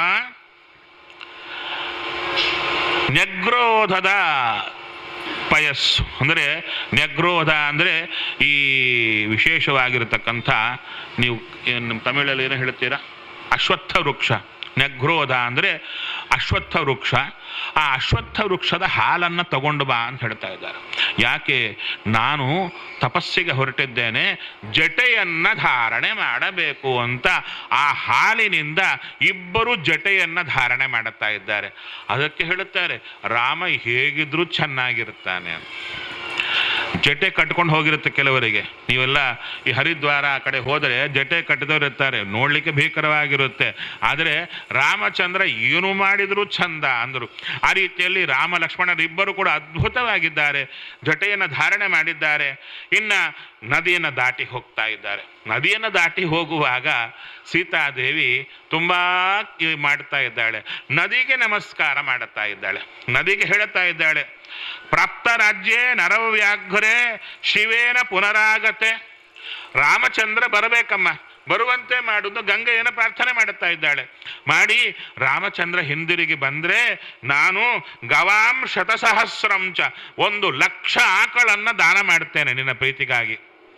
ಅಷ್ಟೇ ಅಲ್ಲ, ಇನ್ನು ಹೇಳ್ತಾ ಇದ್ದಾಳೆ ಸುರಾಘಟ ಸಹಸ್ರೇಣ ಅಂದ್ರು. ಸುರ ಅಂದ್ರೆ ಹೆಂಡ ಅಂದ್ರು ಅಲ್ಲ ಅಂತ ಸತ್ಯಾತ್ಮರು ಒಂದು ಸಲ ವಿಶೇಷವಾಗಿ ಈ ವಿಷಯವನ್ನು ತಿಳಿಸಿಕೊಟ್ರು. ಕ್ಷತ್ರಿಯರಿಗೆ ಯೋಗ್ಯವಾದದ್ದು ಅಂದರೆ ನಿಷಿದ್ಧವಾದ ಪಾನವಲ್ಲ. ಅನೇಕ ರೀತಿಯಾದ ಪಾನಗಳಿವೆ. ಅದರಲ್ಲಿ ಸುರ ಅಂದರೆ ಕ್ಷತ್ರಿಯರಿಗೆ ಯೋಗ್ಯವಾದ ನಿಷಿದ್ಧವಲ್ಲದ ಪಾನ. ಆ ಪಾನದ ಅಂದರೆ ಆ ಘಟಗಳನ್ನು ದಾನ ಮಾಡುತ್ತೇನೆ, ನಿಷಿದ್ಧವಾದನ್ನು ದಾನ ಮಾಡುತ್ತೇನೆ. ಗಂಗಾದೇವಿಗೆ ಯಾಕೆ ಹಾಕ್ಕೊಂತಾಳೆ ಹರಕೆ? ಆ ರೀತಿಯಲ್ಲಿ ಇಬ್ಬರು ಎಲ್ಲ ಸೇರಿಕೊಂಡು ಹೊರಟು ಹೋಗ್ತಾ ಇದ್ದಾರೆ. ಇನ್ನು ಆಚೆ ದಡವನ್ನು ಸೇರುತ್ತಾ ಇದ್ದಾರೆ. ಆ ಆಚೆ ದಡವನ್ನು ಸೇರಿದ ಮೇಲೆ ನಾವೆಯನ್ನು ಹಿಂದಕ್ಕೆ ಕಳಿಸ್ತಾ ಇದ್ದಾರೆ. ಸುಮಂತ್ರ ಅಲ್ಲೇ ನಿಂತಿದ್ದಂತೆ. ರಾಮ ಆಚೆ ತೀರ ದಾಟಿ ಹೋಗುವುದನ್ನು ನೋಡುತ್ತಾ ಇದ್ದಾರೆ. ತದನಂತರ ರಾಮಚಂದ್ರ ಅಲ್ಲಿಗೆ ಬಂದ ಮೇಲೆ ನೋಡುತ್ತಾ ಸ್ವಲ್ಪ ದೂರದಲ್ಲಿ ಭರದ್ವಾಜರ ಆಶ್ರಮವಿದೆ. ಭರದ್ವಾಜರ ಹತ್ರ ಬಂದಾಗ ಅವರು ಸತ್ಕಾರವನ್ನು ಮಾಡುತ್ತಾ ಇದ್ದಾರೆ. ನಂತರ ಭರದ್ವಾಜರನ್ನು ಕೇಳುತ್ತಾ ಇದ್ದಾನೆ ರಾಮಚಂದ್ರ, ನಾನು ಸ್ವಲ್ಪ ಚಿತ್ರಕೂಟದಲ್ಲಿ ವಾಸ ಮಾಡಬಹುದೇ? ಇಡೀ ಬ್ರಹ್ಮಾಂಡ ಇವನದ್ದೇ, ಇಡೀ ಬ್ರಹ್ಮಾಂಡ ಇವನದ್ದೇ. ಅಲ್ಲಿ ಇರಲಿಕ್ಕೆ ಆಜ್ಞೆಯನ್ನ ಬ್ರಾಹ್ಮಣರಿಂದ ಪಡೆಯುತ್ತಾ ಇದ್ದಾನೆ. ಮತ್ತೆ ನಮಗೆ ಸೊಕ್ಕು ಇರುತ್ತೆ, ಅವನಿಗಿಲ್ಲ. ಅದಕ್ಕೆ ಹೂವ ತರುವರ ಮನೆಗೆ ಹುಲ್ಲ ತರುವ ಅವ್ವ ಲಕುಮಿ ರಮಣ ಇವಗಿಲ್ಲ ಗರುವ ಅಂತ ಹೇಳ್ತಾರೆ. ಆ ರೀತಿಯಲ್ಲಿ ಅವರ ಆಜ್ಞೆಯನ್ನ ವಿಶೇಷವಾಗಿ ಸ್ವೀಕಾರ ಮಾಡಿ ಅಲ್ಲಿಗೆ ಹೇಗೆ ಹೋಗಬೇಕು ಅಂತ ಹೋಗ್ತಾ ಇದ್ದಾರೆ. ಇನ್ನು ವಿಶೇಷವಾಗಿ ಸ್ವಸ್ತಿ ವಾಚನವನ್ನು ಮಾಡಿ ರಾಮ ಚೆನ್ನಾಗಿರುವಂಥ ಭರದ್ವಾಜರು ರಾಮನನ್ನು ಕಳಿಸಿಕೊಡ್ತಾ ಇದ್ದಾರೆ, ಮಾರ್ಗವನ್ನು ತಿಳಿಸಿಕೊಡ್ತಾ ಇದ್ದಾರೆ. ನಂತರ ಅವರೇ ನಿರ್ಮಾಣ ಮಾಡಿದಂಥ ಒಂದು ಪ್ಲವ ಅಂದರೆ ಚಿಕ್ಕ ಡೋಣಿ, ಅದರಲ್ಲಿ ಯಮುನಾ ನದಿಯನ್ನು ದಾಟಿ ಹೋಗಯ್ಯ ಅಂತ ಹೇಳ್ತಾ ಇದ್ದಾರೆ. ಆ ಯಮುನಾ ನದಿಯಿಂದ ವಿಶೇಷವಾಗಿ ಅವರು ಹೊರಡ್ತಾ ಇದ್ದಾರೆ. ಶ್ಯಾಮವಟ ಅಂತ ಅಂದರೆ ಕಪ್ಪಾದ ವಟವೃಕ್ಷದ ಹತ್ರ ಬರ್ತಾ ಇದ್ದಾರೆ. ದಾಟಿ ಅಲ್ಲಿ ವಿಶೇಷವಾಗಿ ಅಲ್ಲಿ ಬರ್ತಾ ಇದ್ದಾರೆ. ಆ ರಾತ್ರಿಯಲ್ಲಿ ನಿವಾಸ ಮಾಡುತ್ತಾ ಇದ್ದಾರೆ. ತದನಂತರ ಚಿತ್ರಕೂಟಕ್ಕೆ ಬರ್ತಾ ಇದ್ದಾರೆ. ಚಿತ್ರಕೂಟಕ್ಕೆ ಬಂದ ಮೇಲೆ ಅಲ್ಲಿ ವಾಲ್ಮೀಕಿ ಮಹರ್ಷಿಗಳ ದರ್ಶನ ಮಾಡುತ್ತಾ ಇದ್ದಾರೆ. ವಾಲ್ಮೀಕಿ ಮಹರ್ಷಿಗಳು ರಾಮಚಂದ್ರನಿಗೆ ವಿಶೇಷವಾದ ಸತ್ಕಾರವನ್ನು ಮಾಡಿ ಅಲ್ಲಿ ಚಿತ್ರಕೂಟದಲ್ಲಿ ಇರಲಿಕ್ಕೆ ಅನುಮತಿಯನ್ನು ಕೊಡ್ತಾ ಇದ್ದಾರೆ. ಚಿತ್ರಕೂಟದಲ್ಲಿ ರಾಮಚಂದ್ರ ಲಕ್ಷ್ಮಣನಿಗೆ ಹೇಳುತ್ತಾ ಇದ್ದಾನೆ, ಹೇ ಲಕ್ಷ್ಮಣ, ನಾವಿರಲಿಕ್ಕೆ ಒಂದು ಪರ್ಣಶಾಲೆಯನ್ನು ನಿರ್ಮಾಣ ಮಾಡು, ಒಂದು ಟೆಂಪರರಿ ಹೌಸ್ ಪರ್ಣಶಾಲ ಮಾಡು ಅಂದರು. ಮಾಡಲಿಕ್ಕೆ ಹೋದಾಗ ರಾಮಚಂದ್ರ ಹೇಳ್ತಾ ಇದ್ದಾನೆ, ಅದಕ್ಕೆ ಹೇಳ್ತಾ ಇದ್ದಾನೆ, ಕರ್ತವ್ಯಂ ವಾಸ್ತುಶಮನಂ ಸೌಮಿತ್ರೇ ಚಿರಜೀವಿಭಿ. ಅಲ್ಲ, ಇದೇನು ಪರ್ಮನೆಂಟ್ ಕನ್ಸ್ಟ್ರಕ್ಷನ್ ಅಲ್ಲ, ಏನು ಅಡ್ಡಿ ಇಲ್ಲ. ಅದು ಯಾವುದು ಪರ್ಣಶಾಲೆ ಆದರೂ ಕೂಡ ವಾಸ್ತುಶಾಂತಿ ಮಾಡಬೇಕು, ರಾಮಚಂದ್ರ ಹೇಳಿದ ಮಾತು. ಅದಕ್ಕೆ ಮೃಗ ಅಂದರೆ ಈ ಜಿಂಕೆಯ ಮಾಂಸವನ್ನು, ಅವರು ಕ್ಷತ್ರಿಯರು. ಇಲ್ಲಿ ಮಾಂಸ ಶಬ್ದ ಬಂದಾಗ ಯಪ್ಪ ದೇವರೇ ಮಾಂಸರು ತಿಂದ್ರ ಅಂತ ಹಾಗೆ ಅಂದ್ಕೋಬೇಡಿ. ಅದು ಕ್ಷತ್ರಿಯೋಚಿತವಾದ ಧರ್ಮ, ಆ ಕಾಲದ್ದು ಈ ಕಾಲದ್ದಲ್ಲ. ಆ ಮಾಂಸವನ್ನು ಚೆನ್ನಾಗಿ ಸುಟ್ಟು ಅದರಿಂದ ಹೇಳ್ತಾ ಇದ್ದಾರೆ, ಅಯಂ ಸರ್ವ ಸಮಸ್ತಾಂಗ ಶ್ರುತಃ ಕೃಷ್ಣಂ ಮೃಗೋಮಯ. ಲಕ್ಷ್ಮಣ ಹೇಳ್ತಾ ಇದ್ದಾನೆ, ಈ ಕೃಷ್ಣ ಮೃಗವನ್ನು ಚೆನ್ನಾಗಿ ಪಕ್ವ ಮಾಡಿದೆ ನೋಡಿ ರಾಮಚಂದ್ರ ಅಂದಾಗ, ರಾಮ ಸ್ನಾತ್ವಾತು ನಿಯತಃ ಗುಣವಾನ್ ಜಪಕೋವಿದ. ಜಪವನ್ನು ಮಾಡಿದ, ಸ್ನಾನ ಮಾಡಿದ, ಜಪ ಮಾಡಿದ. ನಂತರ ವಿಶೇಷವಾಗಿ ಸಂಗ್ರಹೇಣ ಅಕರೋತ್ ಸರ್ವಾನ್ ಮಂತ್ರಾನ್ ಹೇಳ್ತಾ ಇದ್ದಾರೆ, ಸತ್ರಾವಸನಾನಿಕಾನ್. ಅಂದರೆ ಆ ಯಾಗಕ್ಕೆ ಬೇಕಾಗಿರತಕ್ಕಂಥ ಏನು ಮಂತ್ರಗಳು ಎಲ್ಲವೂ ಗೊತ್ತಿತ್ತು. ಹೇಳ್ತಾ ಇದ್ದಾನೆ, ಪುರೋಹಿತರಿಗೆ ಮಾತ್ರ ಅಲ್ಲ ನಿಮಗೂ ಮಂತ್ರ ಬಂದಿರಬೇಕು ಅಂತ. ಯದ್ಯಪಿ ರಾಮಚಂದ್ರನಿಗೆ ವಶಿಷ್ಠರು ಪುರೋಹಿತರಿದ್ರು, ಇವಾಗ ಯಾರು ಮಾಡಬೇಕು ವಾಸ್ತು ಶಾಂತಿ? ವಶಿಷ್ಠರು ಬರಬೇಕೆ? ಅದಕ್ಕೆ ರಾಮಚಂದ್ರನೇ ಸ್ವಯಂ ತಾನೇ ಎಲ್ಲ ಮಾಡುತ್ತಾ ಇದ್ದಾನೆ. ಹಾಗಾದರೆ ಶ್ರಾದ್ದಾದಿಗಳು ಮಾಡುವವರಿಗೆ ಶ್ರಾದ್ದ ಪ್ರಯೋಗ ಕಲಿತಿರಬೇಕು, ಅವರೇ ಮಾಡಬಾರ್ದು, ಪುರೋಹಿತನ ಕರಿಬೇಕು. ಆದರೆ ಅವರಿಗೆ ಅದರ ಅರ್ಥ ಗೊತ್ತಿರಬೇಕು. ಅರ್ಥವೇ ಗೊತ್ತಿರಲ್ಲ. ಎಳ್ಳು ಹಾಕ್ರಿ ಅಂದರೆ ಯಾರು ನಿಮ್ಮೇಲೆ ಹಾಕಬೇಕಾ ಅಂತ ಆಚಾರನ ಕೇಳ್ತಾರೆ ಅಲ್ವೇ? ಆ ಸ್ಥಿತಿಯಲ್ಲಿ ನಾವಿರಬಾರದು ಅಂತ ರಾಮಚಂದ್ರ ತೋರಿಕೊಡ್ತಾ ಇದ್ದಾನೆ. ಇಷ್ಟ ದೇವಗಣಾನ್ ಸರ್ವಾನ್ ವಿವೇಶಾವಸುತಂ ಶುಚಿ. ವಿಶೇಷವಾಗಿ ಯಜ್ಞವನ್ನು ಮಾಡಿ ತಾನು ಪ್ರವೇಶ ಮಾಡುತ್ತಾ ಇದ್ದಾನೆ. ಎಷ್ಟು ಚೆನ್ನಾಗಿ ಹೇಳ್ತಾರೆ, ವೈಶ್ವದೇವ ಬಲಿಂ ಕೃತ್ವ ರೌದ್ರಂ ವೈಷ್ಣವಮೇವ ಚ ವಾಸ್ತು ಶಮನಾದೀನಿ ಮಂಗಲಾನಿ ಪ್ರವರ್ತಯನ್. ವೈಶ್ವದೇವ ಬಲಿ ನಂತರ ವಿಶೇಷವಾಗಿರತಕ್ಕಂಥ ರೌದ್ರ ವೈಷ್ಣವ ಈ ವಾಸ್ತುಶಾಂತಿಗಳನ್ನೆಲ್ಲ ಮಾಡಿ ಹೇಳ್ತಾ ಪಾಪ ಸಂಶಮನಂ ರಾಮಶ್ಚಕಾರ ಬಲಿಮುತ್ತಮಂ. ಪಾಪವನ್ನು ನಾಶನ ಮಾಡುವ ಬಲಿಯನ್ನು ಕೊಡ್ತಾ ಇದ್ದಾನೆ. ಇಷ್ಟೆಲ್ಲ ರಾಮ ಲಕ್ಷ್ಮಣ ಇಬ್ಬರೇ ಇರೋದಲ್ಲಿ, ಆ ಇಬ್ಬರು ಸೀತಾದೇವಿ ಅವರೇ ಎಲ್ಲ ಮಾಡಿ ನಂತರ ಮತ್ತು ನೋಡ್ರಿ, ಇಷ್ಟೆಲ್ಲ ಮಾಡಿದ ಮೇಲೆ ವೇದಿಸ್ಥಳ ವಿಧಾನಾನಿ, ಒಳಗೆ ಯಾವುದು ಏನು ಒಳಗೆ ಭಾಗಗಳಿರಬೇಕು, ಯಾವುದು ಎತ್ತರ ಇರಬೇಕು, ಯಾವುದು ತಗ್ಗಿನಲ್ಲಿರಬೇಕು, ಈ ವಾಸ್ತುವನ್ನೆಲ್ಲ ಹೇಳಿ ಹಾಗೇ ಮಾಡಿಸ್ತಾ ಇದ್ದಾನೆ. ತಾನು ವಿಶೇಷವಾಗಿ ಒಳಗೆ ಪ್ರವೇಶ ಮಾಡುತ್ತಾ ಇದ್ದಾನೆ. ನಂತರ ಇತ್ತ ಬರ್ತಾ ಇದ್ದಾರೆ. ರಾಮ ಅಲ್ಲಿ ಕೂತ, ಈಚೆ ಸುಮಂತ್ರ ಬಂದ. ದಶರಥ ಮಹಾರಾಜ ತುಂಬ ಅಳತಾ ಇದ್ದಾನೆ. ಹೇಳಿದನಲ್ವ, ಯಾರು ಕೌಸಲ್ಯ ಹತ್ರ ಅಯ್ಯೋ ಅಂತ ಬಿದ್ದಾಗ ಆಕೆ ಪುನಃ ಕಾಲಿಡಿದ್ರೆ ಅವಾಗ ಹೇಳ್ತಾ ಇದ್ದಾನೆ, ಈ ದುಃಖಕ್ಕೆ ಕಾರಣ ಏನು ಗೊತ್ತಾ? ನೆನಪಾಯಿತು, ನಾನು ಸ್ವಲ್ಪ ವಯಸ್ಸಿನಲ್ಲಿರುವಾಗ ಕಾಡಿಗೆ ಹೋಗಿದ್ದೆ. ಕಾಡಿಗೆ ಹೋದಾಗ ಅಲ್ಲಿ ನನಗೆ ಶಬ್ದವೇಧಿ ವಿದ್ಯಾ ಗೊತ್ತಿತ್ತು. ಒಬ್ಬ ಬ್ರಾಹ್ಮಣನ ಮಗ, ಮುನಿಯ ಮಗ ಒಟ್ಟು ನೀರು ತುಂಬುತ್ತಾ ಇದ್ದ ಕೊಡದಲ್ಲಿ ಗಡಿಗೆಯಿಂದ. ನನಗೆ ದೂರದಲ್ಲಿದ್ದವರಿಗೆ ಯಾವುದೋ ಆನೆಯೋ ಇನ್ನೊಂದು ನೀರು ಕುಡಿಯುತ್ತಾ ಇದ್ದ ಶಬ್ದ ಅಂತ ಕೇಳಿ ಬಾಣ ಪ್ರಯೋಗ ಮಾಡಿದರೆ ಆ ಹುಡುಗ ಬಾಣದಿಂದ ಬಿದ್ದು ಬಿಟ್ಟ. ನಾನು ಹೋದೆ ಹತ್ತಿರ, ಎದೆಯಲ್ಲಿ ಬಡಿತಾ ಇತ್ತು. ಅಯ್ಯೋ, ಈ ಹುಡುಗ ಸತ್ತು ಹೋದನಲ್ಲ ಅಂತ ಹೇಳಿದಾಗ ಅವಾಗ ವಿಶೇಷವಾಗಿ ನೋಡಬೇಕು, ರಾಮಾಯಣ ಪೂರ್ಣ ಕೇಳಬೇಕು. ವಾಲ್ಮೀಕಿ ರಾಮಾಯಣ ಪೂರ್ಣ ಕೇಳಿದರೆ ಶಬ್ದ ಶಬ್ದ ನಾವಿನ್ನು ಬೇರೆ ಗ್ರಂಥ ಹಿಡಿಲಿಕ್ಕೆ ಸಾಧ್ಯವೇ ಇಲ್ಲ, ಅಷ್ಟು ಚೆನ್ನಾಗಿದೆ. ಅದಕ್ಕೆ ಹೇಳ್ತಾ ಇದ್ದಾರೆ, ಆ ಹುಡುಗ ಬಿದ್ದಿದ್ದಾನೆ, ರಾಜ ಹೋಗಿ ಅಳತಾ ಇದ್ದಾನೆ, ಕೇಳ್ತಾ ಇದ್ದಾನೆ, ಅಯ್ಯೋ ಹೀಗಾಯ್ತಲ್ಲ. ಅವನು ಕೇಳುತ್ತಾನೆ, ನಾನೇನು ಅನ್ಯಾಯ ಮಾಡಿದೆ ನಿನಗೆ, ನನ್ನ ಯಾಕೆ ಕೊಂದಿದ್ದೀಯ? ಗೊತ್ತಿಲ್ಲಯ್ಯ, ನಾನು ರಾಜ, ಹೀಗೆ ಮಾಡಿದೆ ಅಂತ ಹೇಳಿದಾಗ ಹೇಳ್ತಾ ಇದ್ದಾನೆ, ರಾಜನಿಗೆ ಹೆದರಿಕೆ ಆಗ್ತಾ ಇದೆ. ನಾನು ಬ್ರಾಹ್ಮಣನ ಮಗನನ್ನ ಕೊಂದೆ, ಸಾಯ್ತಾನವ. ಬಾಣ ಇದ್ರೆ ನೋವಿಂದ ಸಾಯ್ತಾನೆ, ಬಾಣ ತೆಗೆದರೆ ಕೂಡಲೇ ಸಾಯ್ತಾನೆ. ಏನು ಮಾಡಬೇಕು ಅರ್ಥ ಆಗ್ತಾ ಇಲ್ಲ. ಅಂತಹ ಕಾಲಕ್ಕೆ ಹೇಳುತ್ತಾ ಇದ್ದಾನೆ. ಅಂದರೆ ಕರುಣೆಯ ಪರಮಾವಧಿ ಎಲ್ಲಿಗೆ ಬರುತ್ತೆ ಅಂದರೆ ಆ ಹುಡುಗ ಹೇಳುತ್ತಾ ಇದ್ದಾನೆ, ಹೇ ರಾಜ, ನಾನು ಬ್ರಾಹ್ಮಣನ ಮಗ, ಅದಕ್ಕೆ ಬ್ರಹ್ಮಹತ್ಯ ಬಂತು ಒಂದು ದುಃಖ ಪಡ್ತಾ ಇದೀಯಾ? ದುಃಖ ಪಡಬೇಡ ಅಂತ ಹೇಳ್ತಾ ಇದ್ದಾನೆ. ಎಂಥ ಮಾತುಗಳು ಹೇಳ್ತಾ ಇದ್ದಾರೆ. ಬ್ರಹ್ಮಹತ್ಯ ಕೃತಂ ತಾಪಂ ಹೃದಯಾದಪನೀಯತಾಂ. ಯಾಕೆ ಅಂದ್ರೆ ಹೇಳ್ತಾರೆ, ನ ದ್ವಿಜಾತಿರಹಂ ರಾಜನ್ ಮಾಭೂತ್ತೆ ಮನಸ್ಸೋ ವ್ಯಥಾ. ನಾನು ಬ್ರಾಹ್ಮಣನಲ್ಲ ಅಂತ ಹೇಳ್ತಾನೆ. ಅಲ್ಲ, ಕೊಂದವನಿಗೆ ಅವನು ಏನಾದರೆ ನಮಗೇನು ಅಂತ ಅಲ್ಲ, ಹಾಕಿದವನಿಗೆ ನಾವು ಹಾಗಿರ್ತೀವಿ, ಹಾಳಾಗಿ ಹೋಗ್ಲಿ ಅಂತ. ಅಂಥದ್ದು ಕೊಂದವನನ್ನು ಹಿಡ್ಕೊಂಡು ಅವನಿಗೆ ದುಃಖ ಆಗಬಾರದು ಎಂಬ ಆ ಸಾಯುವವನ ಪ್ರಯತ್ನ ಇದೆಯಲ್ಲ, ಅದು ಎಂಥ ಪರಾಕಾಷ್ಠ, ಕರುಣೆಯ ಪರಾಕಾಷ್ಠ.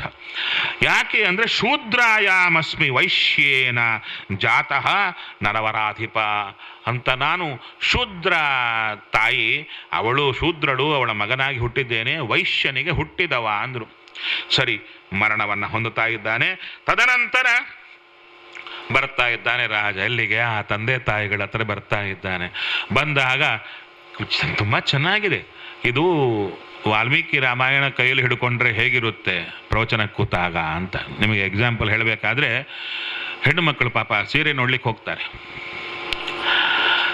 ಹೋದರೆ ಆ ಶಾಪ್ನವ್ರು ಏನು ಮಾಡ್ತಾನೆ, ಎಲ್ಲ ಸೀರೆ ಸರ ಸರ ಸರ ಸರ ಒಂದು ನೀರಲ್ಲ ಏನು 10-15 ಹಾಕಿಬಿಡ್ತಾನೆ. ಎಲ್ಲ ದೊಡ್ಡ ರೇಟೆ ಎಲ್ಲ ಇರುತ್ತೆ. ಅದರಲ್ಲಿ ಯಾವುದು ಸೆಲೆಕ್ಟ್ ಮಾಡ್ಕೋಬೇಕೋ ಗೊತ್ತಾಗಲ್ಲ, ಯಾವುದು ಬಿಡಬೇಕೋ ಗೊತ್ತಾಗಲ್ಲ. ಯಾವಾಗೂ ಇವರೇ ಸೆಲೆಕ್ಟ್ ಮಾಡೋರು ಅವತ್ತು ಹೇಳ್ತಾರೆ ಮನೆಯವರಿಗೆ, ಇವತ್ತು ನೀವೇ ಮಾಡಿಬಿಡಿ, ಯಾಕೆ ನಂಗೆ ಗೊತ್ತಾಗ್ತಾ ಇಲ್ಲ, ಎಲ್ಲವೂ ಚೆನ್ನಾಗಿದೆ. ಹಾಗೆ ರಾಮಾಯಣದಲ್ಲಿ ಯಾವುದು ಹೇಳಲಿ ಯಾವುದು ಬಿಡಲಿ ಅಷ್ಟು ಅದ್ಭುತವಾದ್ದು. ಆದರೆ ನಾವು ಹಾರುವವರ ಪಕ್ಷದಲ್ಲಿ ಕೂತಿದ್ದೇವಲ್ಲ, ಒಳಗೆ ಕೂತಿದ್ದಾರೆ, ಹಾರಲೇಬೇಕು, ಹಾರಿಸ್ತಾರವರು. ಆದ್ದರಿಂದ ರಾಮಾಯಣ ನಂಗೆ ಬಹಳ ಇಷ್ಟವಾದ ಗ್ರಂಥ. ಅದಕ್ಕೆ ವಾಲ್ಮೀಕಿ ರಾಮಾಯಣ ತಂದೆ. ಯಾಕೆಂದರೆ ಅಷ್ಟು ಚೆನ್ನಾಗಿರುತ್ತಿಲ್ಲಿ. ಅವರನ್ನು ಹತ್ತಿರ ಹೋದಾಗ ಅವರಿಬ್ಬರಿಗೂ ಕಣ್ಣಿಲ್ಲ. ಮುದುಕರು ಕದಲಿಕ್ಕೂ ಶಕ್ತರಲ್ಲ, ಅವರನ್ನು ಹೊತ್ತುಕೊಂಡು ಹೋಗ್ತಿದ್ದ. ನೀರು ತುಂಬ ಬೇಕು ಅಂದಾಗ ನೀರು ತರ್ಲಿಕ್ಕೆ ಹೋಗಿದ್ದ, ಅವನನ್ನು ಕೊಂದದ್ದಾಯಿತು. ಅವರಿಗದು ಗೊತ್ತಿಲ್ಲ. ಹತ್ತಿರ ಬಂದ ಕೂಡಲೇ ಕೇಳ್ತಾ ಇದ್ದಾರೆ, ಏ ಮಗು ಬಂದಿಯಾ? ರಾಜನ್ ನೋಡಿ ಹೇಳ್ತಾ ಇದ್ದಾರೆ, ಬಂದಿಯಾ? ಹೇಳ್ತಾ ಇದ್ದಾರೆ, ಅಲ್ಲಯ್ಯ ನಾವೇನಾದರೂ ನಿನ್ನ ಬೈದಿದ್ರೆ ಏನಾದ್ರು ಅಂದಿದ್ರೆ ತಪ್ಪು ತಿಳಿಬೇಡ ಮಗು, ನಿನ್ನ ಮೇಲೆ ಆಧಾರ ಪಟ್ಟಿವೋ, ಯಾಕೆ ಇಷ್ಟೊತ್ತಾಯಿತು ನೀನು ಆ ಜಲದಲ್ಲಿ ಕ್ರೀಡಾ ಮಾಡ್ತಾ ಇದ್ದೀಯೇನೋ ಅಂತ ಹತ್ತಿರ ಕರೀಲಿಕ್ಕೆ ನೋಡಿದ್ರೆ ರಾಜ ಕಣ್ಣಲ್ಲಿ ನೀರು ಹಾಕ್ತಾ ಇದ್ದಾನೆ. ಏನು ಹೇಳಬೇಕು ಇವರಿಗೆ? ಹೇಳಿದ, ಇಲ್ಲ ನಾನು ಹೀಗೆ ಮಾಡಿದೆ ಅಂದಾಗ ಹೇಳ್ತಾ ಇದ್ದಾರೆ, ಸಪ್ತಧಾತು ಭವೇನ ಮೂರ್ಧ, ನೀನು ಮಾಡಿದ ಕೆಲಸಕ್ಕೆ ನಿನ್ನ ತಲೆ 7 ಹೋಳಾಗ್ತಿತ್ತು, ಆದರೆ ಗೊತ್ತಿಲ್ಲದೆ ಮಾಡಿದ್ದಕ್ಕೆ ಬದುಕಿದ್ದೀಯ. ಒಂದು ವೇಳೆ ಗೊತ್ತಿದ್ದು ಮಾಡಿದ್ರೆ ಈ ಥರ ಆಗ್ತಿತ್ತು ಅಂತ ಹೇಳ್ತಾ ಇದ್ದ. ಅಜ್ಞಾನಾಧಿಕೃತಂ ಯಸ್ಮಾ ಇದಂ ತೇನ ಜೀವಸೆ, ಬದುಕಿದ್ದೀಯ. ಇಷ್ಟು ಹೇಳಿ ಇನ್ನ ಅಷ್ಟರಲ್ಲೂ ಆ ದುಃಖದಲ್ಲೂ ಹೇಳ್ತಾ ಇದ್ದಾರೆ, ನಿನಗೆ ನೋವಾಗದಿರಲಿ ರಾಜ, ಯಾಕೆ ರಾಘವಾಣಾಂ ಕೃತೋ ಭವಾನ್, ನೀನು ರಾಘವ ಕುಲದಲ್ಲಿ ಬಂದಿದ್ದೀಯ, ನಿನಗೆ ತೊಂದರೆ ಆಗಬಾರದು ಅಂದರು. ನನ್ನ ಕರ್ಕೊಂಡು ಹೋಗಯ್ಯ ಅಂತ ಹೇಳ್ತಾರೆ. ಅವಾಗ ಬಂದು ಆ ಮಗುವನ್ನ ಮುಟ್ಟಿ ಹೇಳ್ತಾ ಇದ್ದಾರೆ, ತೇನ ಸತ್ಯೇನ ಗಚ್ಛಾಸು, ಹೇ ಕುಸು ನೀನು ಹೋಗು. ಹೇ ಎಲ್ಲಿಗೆ? ಯಾಂ ಹಿ ಶೂರಾಹ ಗತಿಂ ಯಾಂತಿ ಸಂಗ್ರಾಮೇಶು ಅನಿವರ್ತಿನಃ, ಸಂಗ್ರಾಮದಲ್ಲಿ ಯಾರು ಹಿಂದಿರುಗಿ ಬರದೆ ಮುಂದಕ್ಕೆ ಹೋಗ್ತಾ ಇದ್ದಾರೋ, ಸತ್ತು ಹೋಗ್ತಾರೋ, ಅವರಿಗೆ ಅದೇನು ಗತಿಯಾಗುತ್ತೋ ಆ ಗತಿ ನನಗಾಗಲಿ. ಇನ್ನು ಯಾಂ ಗತಿಂ ಸಗರಃ ಶೈವ್ಯಃ ದಿಲೀಪಃ ಜನಮೇಜಯ ನಹುಷಃ ದುಂಧುಮಾರಶ್ಚ ಪ್ರಾಪ್ತಾಃ ತಾಂ ಗಚ್ಚ ಪುತ್ರಕ ಅಂತ ಹೇಳ್ತಾ ಇದ್ದಾರೆ. ಇಷ್ಟೆಲ್ಲ ಹೇಳಿದ ಕೂಡಲೇ ಎದುರಿಗೆ ಕಾಣತಾ ಇದ್ದಾನೆ ಆತ, ಸತ್ತು ಹೋದ ಹುಡುಗ. ಸ ದಿವ್ಯೇನ ರೂಪೇಣ ಮುನಿಪುತ್ರ ಸ್ವಕರ್ಮಭಿ ಸ್ವರ್ಗಂ ಅಧ್ಯಾರುಹತ್ ಕ್ಷಿಪ್ರಂ ಶಕ್ರೇಣ ಸಹಧರ್ಮವಿತ್. ಇಂದ್ರದೇವರು ಬಂದ ಕೂಸನ್ನ ಕರ್ಕೊಂಡು ಹೋಗ್ತಾ ಇದ್ದಾರಂತೆ. ಅದು ಎಂಥ ಗೊತ್ತಿರಬೇಕು, ಅದಂಥ ತಪಸ್ಸಿರಬೇಕು. ಹೋಗ್ತಾ ಹೇಳ್ತಾ ಇದ್ದಾರೆ, ಇಬ್ಬರನ್ನ ಕುರಿತು ಹೇಳ್ತಾ ಇದ್ದಾರೆ. ಆಬಭಾಷೆ ಚ ತೌ ವೃದ್ಧೌ ಶಕ್ರೇಣ ಸಹ ತಾಪಸಃ, ಅವರನ್ನ ವಿಶೇಷವಾಗಿ ಇಂದ್ರದೇವರಿಂದ ಕೂಡಿಕೊಂಡು ಅವರನ್ನ ಆಶ್ವಾಸನ ಮಾಡುತ್ತಾ ಹೇಳ್ತಾರೆ, ಸ್ಥಾನಮಸ್ಮಿ ಮಹತ್ ಪ್ರಾಪ್ತ ಭವತೋ ಪರಿಚಾರಣಾತ್, ತಂದೆ ತಾಯಿಗಳಾದ ನಿಮ್ಮ ಸೇವಾ ಮಾಡಿದ್ದರಿಂದ ಇಂಥ ಸ್ಥಾನ ನನಗೆ ಸಿಕ್ಕಿದೆ. ನೋಡಿ, ತಂದೆ ತಾಯಿಗಳ ಸೇವಾ ಮಾಡಿದವರಿಗೆ ಒಳ್ಳೆ ಸ್ಥಾನ ಸಿಗುತ್ತೆ. ಆತ ಬೇರೆ ಮಾಡಲಿಲ್ಲ, ಅವರ ಪರಿಚಾರ ಮಾತ್ರ ಮಾಡ್ತಾ ಇದ್ದ, ಅದಕ್ಕೆ ಹೀಗಾಯಿತು ಅಂತ ಹೇಳುತ್ತಾ ಸ್ವಲ್ಪದಲ್ಲೇ ನೀವು ನನ್ನ ಹತ್ತಿರ ಬನ್ನಿ ಅಂತ ಹೇಳಿದಾಗ ಅವರಿಬ್ಬರು ಕೂಡ ಚಿತಿಯನ್ನ ಆರೋಪಣೆ ಮಾಡುತ್ತಾ ಇದ್ದಾರೆ. ಚಿತಿಯನ್ನು ಹಚ್ಚಿ ತಾವು ಆರೋಪಣೆ ಮಾಡುತ್ತಾ ಆತನಿಗೆ ಹೇಳ್ತಾ ಇದ್ದಾರೆ, ಹಾ ರಾಜ, ನನಗೇನು ಕಷ್ಟ ಬಂದಿದೆ ನಿನಗೂ ಬರಲಿ, ಮಗನಿಂದಾಗಿ ದುಃಖ ನನಗೆ ಬಂದಿದೆಯಲ್ವಾ ಅದು ನಿನಗೂ ಬರಲಿ ಅಂತ ಶಾಪವನ್ನ ಕೊಟ್ಟು ಅವರಿಬ್ಬರು ಕೂಡ ಚಿತಿಯನ್ನು ಹೇರಿ ಎದುರಿಗೇನೆ ಸ್ವರ್ಗಕ್ಕೆ ಹೊರಟರು ಅಂದ್ರು. ಆಗಿನ ಕಾಲದ ಆ ತಪಸ್ವಿಗಳ ಗತ್ತು ಹಾಗಿತ್ತು. ಹೌದು, ಅಲ್ಲಿ ಯಜ್ಞದಲ್ಲಿ ಪಶುವಿಗೆ ಅವರು ಪಶುವನ್ನು ಕೊಂದರೆ ಅಂದರೆ ಕತ್ತರಿಸಿದರೆ ಆ ಪಶುವಿಗೆ ಸ್ವರ್ಗದಿಂದ ಏನು ವಿಮಾನ ಬಂದು ಆ ಜೀವಿಯನ್ನು ಕರ್ಕೊಂಡು ಹೋದರೆ ಆ ಶರೀರದಿಂದ ಮಾಂಸವನ್ನು ತೆಗೆದು ಅವರು ಆಹುತಿಗಳನ್ನು ಕೊಡ್ತಾ ಇದ್ರು. ಇಲ್ಲದಿದ್ದರೆ ಆ ಶರೀರ ಮುಟ್ಟುವ ಅಧಿಕಾರವೇ ಅವರಿಗಿರ್ತಾ ಇದ್ದಿಲ್ಲ. ಅಂಥ ಒಂದು ಸಿದ್ಧ ಪುರುಷರಿರುವಂಥ ಒಂದು ಕಾಲ ಅದು. ಆ ರೀತಿಯಲ್ಲಿ ಇದು ಹೇಳಿ, ಅದಕ್ಕಾಗಿ ನನ್ನ ಮಗ ನನಗೆ ದೂರ ಆಗಿದ್ದಾನೆ. ಒಟ್ಟಾರೆ ಎಲ್ಲಿಗೆ ಬರುತ್ತೆ? ಸುತ್ತು ಬಂದರೂ ಕೂಡ ಎಷ್ಟು ಹಕ್ಕಿ ಹಾರಿದರೂ ಕಾಲಿಗೆ ಕಟ್ಟಿದ ಗೂಟಕ್ಕೆ ಕಟ್ಟಿದ ಹಗ್ಗ ಇರುತ್ತಲ್ಲ, ಆ ಗೂಟಕ್ಕೆ ಬರಲೇಬೇಕು. ನಾವು ಏನೇ ಮಾತಾಡಿದರೂ ಬರಬೇಕಾಗಿದ್ದು ಕರ್ಮಕ್ಕೇನೆ. ಹೇಳ್ತಾ ಇದ್ದ ನರಸಿಂಹ ಮಹಾರಾಜ, ನಾ ಮಾಡಿದ ಕರ್ಮ ಮಾಡಿದ್ದುಣ್ಣೋ ಮಹಾರಾಯ ಅಂತ, ಅದಕ್ಕೆ ಉಣತಾಗಿದ್ದೇನೆ ಅಂತ ರಾತ್ರಿಯೆಲ್ಲ ಅತ್ತ ಅಳುವ ಕಾಲಕ್ಕೆ ರಾಮ ರಾಮ ರಾಮ ಅಂತ ಅಳತಾ ಇದ್ದ. ಅರ್ಧರಾತ್ರಿಯಲ್ಲೇ ಗತೋ ಅರ್ಧರಾತ್ರೆ ಭೃಷ ದುಃಖ ಪೀಡಿತ ತದಾ ಜಹೌ ಪ್ರಾಣಂ ಉದಾರ ದರ್ಶನ. ಅರ್ಧರಾತ್ರಿಯಲ್ಲಿ ಪ್ರಾಣ ಹೋಯಿತು. ಬೆಳಿಗ್ಗಿನವರೆಗೂ ಗೊತ್ತಾಗಿಲ್ಲ ಯಾರಿಗೂ. ಬೆಳಿಗ್ಗೆ ಬಂದು ಎಲ್ಲರೂ ಸ್ತೋತ್ರ ಪಾಠ ಮಾಡ್ತಾ ಇದ್ದಾರೆ. ಮಾಡಿದ್ರೆ ರಾಜ ಹೇಳ್ತಾ ಇಲ್ಲ, ಯಾಕೋ ಎದ್ದಿಲ್ಲ ಅಂತ ನೋಡುತ್ತಾರೆ, ಹೇಳಲ್ಲ ಅಂತ ಗೊತ್ತಾಯಿತು ಅವರಿಗೆ. ಆವಾಗ ವಸಿಷ್ಠರು ಎಲ್ಲರೂ ಬರ್ತಾ ಇದ್ದಾರೆ. ಬಂದು ಅವರನ್ನ ವಿಶೇಷವಾಗಿ ತೈಲ ಪೂರ್ಣ ಕಟಾಹದಲ್ಲಿ ಇಡ್ತಾ ಇದ್ದಾರೆ. ಕೈಕೇಯಿಯನ್ನು ಎಲ್ಲರೂ ಬೈತಾ ಇದ್ದಾರೆ. ಆದ ಮೇಲೆ ವಿಶೇಷವಾಗಿ ಶತ್ರುಘ್ನನನ್ನ ಭರತನನ್ನ ಕರೆಸಬೇಕು ಅಂತ ಮಾರ್ಕಂಡೇಯರು ತುಂಬಾ ಹೇಳ್ತಾ ಇದ್ದಾರೆ. ರಾಜರಿಲ್ಲದಿದ್ದರೆ ಪುರದಲ್ಲಿ ಎಷ್ಟು ಅನಿಷ್ಟಗಳಾಗುತ್ತೆ ಅಂತ ನಿರೂಪಣೆ ಮಾಡುತ್ತಾ ಇದರಲ್ಲಿ ತುಂಬಾ ಧರ್ಮಗಳನ್ನ ಹೇಳೋದೇ ತುಂಬಾ ಜಾಸ್ತಿ. ಒಂದು ಸಂದರ್ಭ, ಆ ಸಂದರ್ಭದ ನೆಪದಿಂದ ವಿಶೇಷವಾದ ಧರ್ಮಗಳ ಉಪದೇಶವನ್ನು ಮಾಡುತ್ತಾ ಇದ್ದಾರೆ. ಮಾರ್ಕಂಡೇಯರು ಬಂದು ಅವರನ್ನು ಕರೆಸಿ ಎಂದಾಗ ವಸಿಷ್ಠರು ಆ ವಿಶೇಷವಾಗಿ ಕರೆಸಲಿಕ್ಕೆ ಕಳಿಸಿಕೊಡ್ತಾ ಇದ್ದಾರೆ. ಸರಿ, ಇಲ್ಲಿ ನೋಡಿ, ಭರತ ಬರಬೇಕು. ಭರತನಿಗೆ ಮೊದಲೇ ಕಸಿಬಿಸಿ ಆಗ್ತಾ ಇದೆ. ಹೇಳ್ತಾ ಇದ್ದಾನೆ, ತನ್ನ ಸ್ನೇಹಿತರ ಹತ್ರ ಕೂತಿದ್ದಾನೆ. ನನಗೆ ಯಾವುದರಲ್ಲೂ ಆಸಕ್ತಿ ಇಲ್ಲ. ಯಾಕೆ? ನನಗೆ ದುಸ್ವಪ್ನ ಆಗ್ತಾ ಇದೆ. ಆಗಿತ್ತು. ಹೌದಾ? ಏನಾಗಿತ್ತು? ಹೇಳ್ತಾರೆ, ಸ್ವಪ್ನೇ ಪಿತರಮದ್ರಾಕ್ಷಂ ಮಲಿನಂ ಮುಕ್ತಮೂರ್ಧಜಂ. ಕೂದಲೆಲ್ಲ ಬಿರಿ ಹಾಕ್ಕೊಂಡಿದ್ದ. ಅಲ್ಲ, ನಾವು ಕೂದಲು ಕಟ್ಟೋದೇ ಇಲ್ಲ, ಕಟ್ ಮಾಡ್ತೇವೆ ನಾವು. ಮತ್ತೆ ಕೂದಲು ಕಟ್ಟೋದುಂಟಾ ಅಂದರೆ ಅದಕ್ಕೆ ಹೇಳ್ತಾ ಇದ್ದಾರೆ, ಆಗಿನ ಕಾಲದ ರಾಜರು ಜುಟ್ಟನ್ನ ಬಿಡ್ತಾ ಇದ್ರು. ಅದು ಹಿಂದೆ ದೊಡ್ಡದು ಹೆಂಗಸರಂತಾನೆ ಇರ್ತಾ ಇತ್ತು. ಅದನ್ನ ಗಂಟು ಹಾಕ್ತಾ ಇದ್ರು. ಶ್ರೀನಿವಾಸ ಕಲ್ಯಾಣದಲ್ಲಿ ಶ್ರೀನಿವಾಸನಿಗೆ ಸ್ನಾನ ಮಾಡಿಸುವಾಗ ಆ ಕೂದಲನ್ನು ಬಿಚ್ಚಿದ್ರು ಎಷ್ಟು ದೊಡ್ಡದಿತ್ತು ಒಂದು ವರ್ಣನೆ ಮಾಡುತ್ತಾರೆ. ಹೌದು, ಆ ರೀತಿಯಲ್ಲಿ ಆ ಕೂದಲೆಲ್ಲ ಬಿರಿ ಹಾಕ್ಕೊಂಡಿದ್ದಾನೆ, ಮಲಿನನಾಗಿದ್ದಾನೆ. ಪತಂತಂ ಅದ್ರಿಶಿಖರಾತ್ ಕಲುಷೇ ಗೋಮಯೇ ಹರದೆ. ಗೋಮಯ ತುಂಬಿದ ದೊಡ್ಡ ಸರೋವರ, ಅದರಲ್ಲಿ ಬಿದ್ದು ಈಜಾಡತಾ ಇದ್ದಾನೆ. ಇನ್ನ ಪಿಬನ್ ಅಂಜಲಿನ ತೈಲಂ ಹಸನ್ನಿವ ಮುಹುರ್ಮುಹು ತತಃ ತಿಲೋದನಂ ಭುಕ್ತ್ವ ಪುನಃ ಪುನಃ ಅಧಶಿರಾಹ. ಎಣ್ಣೆಯನ್ನು ಹಚ್ಕೊಂಡು ಸ್ನಾನ ಮಾಡ್ತಾ ಇದ್ದಾನೆ, ಎಣ್ಣೆ ಕುಡಿತಾ ಇದ್ದಾನೆ. ಹಾಗೆ ಎಳ್ಳನ್ನವನ್ನು ತಿಂತಾ, ತಿಲೋದನವನ್ನು ಉಣತಾ ಇದ್ದಾನೆ. ಇಷ್ಟೆಲ್ಲ ಹೇಳಿ ತುಂಬಾ ಹೇಳ್ತಾ ಇದ್ದಾರೆ. ಒಂದು ಕತ್ತೆಯನ್ನ ಕಟ್ಟಿದ ವಾಹನದಲ್ಲಿ ಈತ ದಕ್ಷಿಣ ದಿಕ್ಕಿಗೆ ಹೋಗ್ತಾ ಇದ್ರೆ ಆತನನ್ನ ಸೆಳೀತಾ ಇದ್ದಾಳೆ ಓ ಪಿಶಾಚಿ ಅಂತ ಇಷ್ಟೆಲ್ಲ ಹೇಳ್ತಾ ಇದ್ದಾರೆ.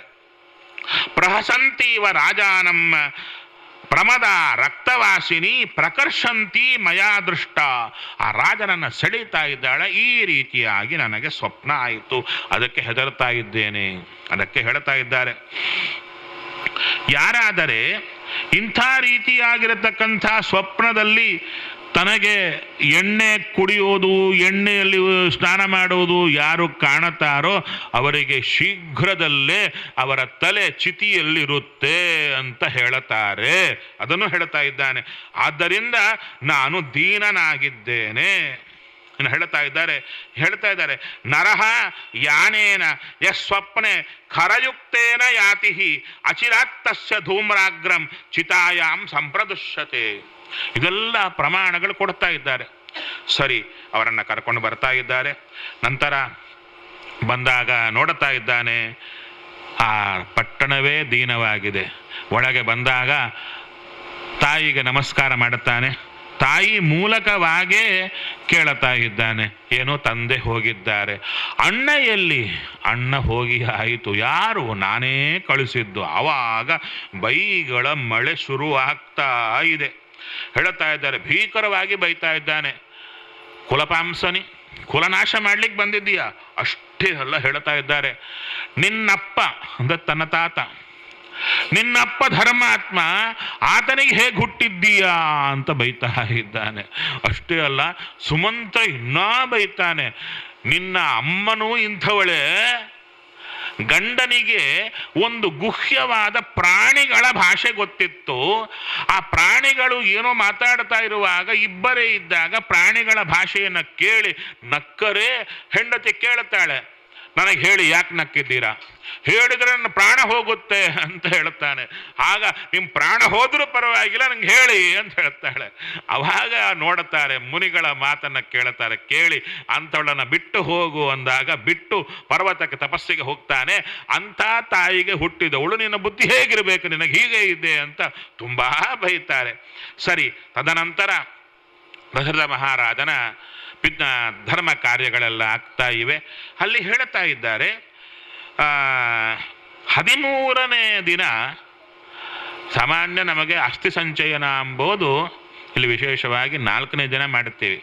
ಅಲ್ಲಿ ಕ್ಷತ್ರಿಯರಿಗೆ ಬೇರೆ, ನಮಗೆ ಈ ಮೈಲಿಗೆ ಎಂಬುದು 10 ದಿನ, ಕ್ಷತ್ರಿಯರಿಗೆ 1 ತಿಂಗಳು, ನಂತರ ಶೂದ್ರರಿಗೆ ಇನ್ನೂ ಜಾಸ್ತಿ, ವೈಶ್ಯರಿಗೆ ಎಲ್ಲ ಹೇಳ್ತಾ ಬರುತ್ತಾರೆ. ಆ ರೀತಿಯಲ್ಲಿ 13ನೇ ದಿನ ವಿಶೇಷವಾಗಿ ಅಸ್ಥಿ ಸಂಚಯನಕ್ಕೆ ಹೋದಾಗ ಅಳತಾ ಇದ್ದಾರೆ. ಅವಾಗೆ ಎಲ್ಲರೂ ಕೂಡ ವಶಿಷ್ಠಾದಿಗಳು ಅವರನ್ನು ಸಾಂತ್ವನ ಮಾಡುತ್ತಾ ಇದ್ದಾರೆ. ಮತ್ತು ಭರತ ಬಂದ, ತುಂಬ ಬೈತಾ ಇದ್ದಾನೆ. ಆದ ಮೇಲೆ ನೋಡುತ್ತಾರೆ, ನೋಡಿದಾಗ ಮಂಥರೆ ಬಂದಿದ್ದಾಳೆ. ಮಂಥರೆ ಬಂದಿದ್ದಾಳೆ. ಹೇಗಿದ್ದಾಳೆ ಅವಳು ಅಂದರೆ, ಬಭಾಸೆ ಬಹುಬಿರ್ಬದ್ಧ ರಜ್ಜುಭಿರಿವ ವಾನರಿ. ನಮ್ಮ ವಾಲ್ಮೀಕಿಗಳು ಚೆನ್ನಾಗಿ ವರ್ಣನೆ ಮಾಡುತ್ತಾರೆ. ಅವಳು ಹೇಗಿದ್ಲಪ್ಪ ಅಂದರೆ, ಕೈ ಕೊಟ್ಟ ಆಭರಣಗಳೆಲ್ಲ ತಗಲು ಹಾಕ್ಕೊಂಡಿದ್ಲಂತೆ. ನೋಡ್ಲಿಕ್ಕೆ ಹೇಗಿದ್ಲು ಅಂದರೆ, ಹಗ್ಗಗಳಿಂದ ಕಟ್ಟಿದ ಕೋತಿ ಹೇಗಿದ್ವು ಹಾಗೆ ಕಾಣಿಸ್ತಾ ಇದ್ಲು, ಹೆಣ್ಣು ಕೋತಿ ಅಂತೆ ಕಾಣಿಸ್ತಾ ಇದ್ಲು. ಆ ಪಕ್ಕದಲ್ಲೂ ಸೇವಕ ಇದ್ದ.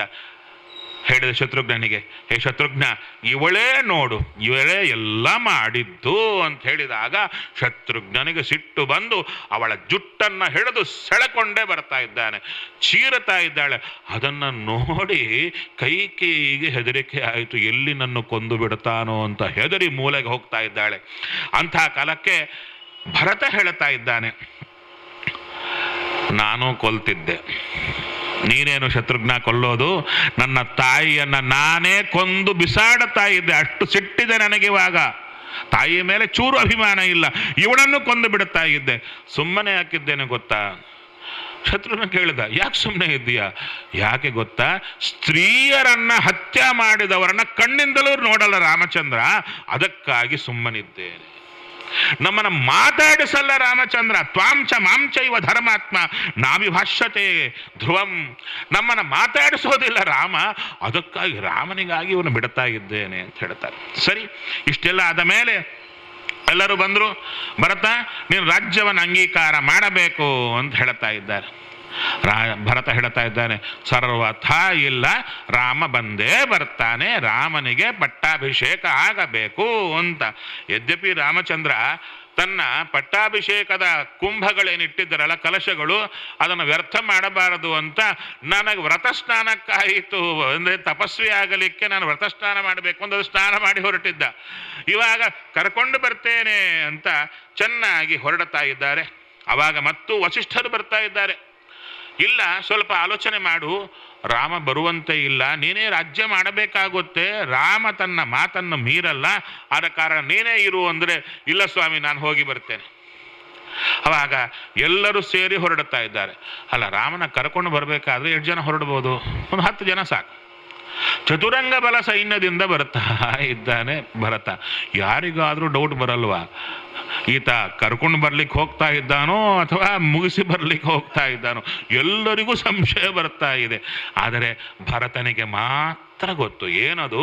ನಾನು ಕರಕೊಂಡು ಬರೋದು ಕೋಸಲಾಧಿಪತಿ, ಈ ಬ್ರಹ್ಮಾಂಡಕ್ಕೆ ಅಧಿಪತಿಯಾದ ರಾಮಚಂದ್ರನನ್ನ. ಅವನನ್ನು 4 ಜನ ಹೋಗಿ ಕರೀಲಿಕ್ಕಿಲ್ಲ, ಚತುರಂಗ ಬಲ ಸೈನ್ಯದಿಂದ ಗೌರವದಿಂದ ಕರಕೊಂಡು ಬರಬೇಕು ಅಂತ ಹೊರಟ ಭರತ. ಇದು ರಾಮನಿಗೆ ಮಾತ್ರ ಗೊತ್ತಿತ್ತು. ಎಲ್ಲರೂ ಹೊರಡ್ತಾ ಇದ್ದಾರೆ. ಇಷ್ಟರೊಳಗೆ ಚಿತ್ರಕೂಟದಲ್ಲಿ ವಿಶೇಷವಾಗಿ ತಾನು ರಾಮಚಂದ್ರ ವಾಸ ಮಾಡುವುದನ್ನು ವರ್ಣನೆ ಮಾಡುತ್ತಾ ಇದ್ದಾರೆ. ಭರತ ಬಂದ, ಶೃಂಗಬೇರಪುರದಲ್ಲಿ ಬರ್ತಾ ಇದ್ದಾನೆ, ಗುಹ ನೋಡುತ್ತಾ ಇದ್ದಾನೆ.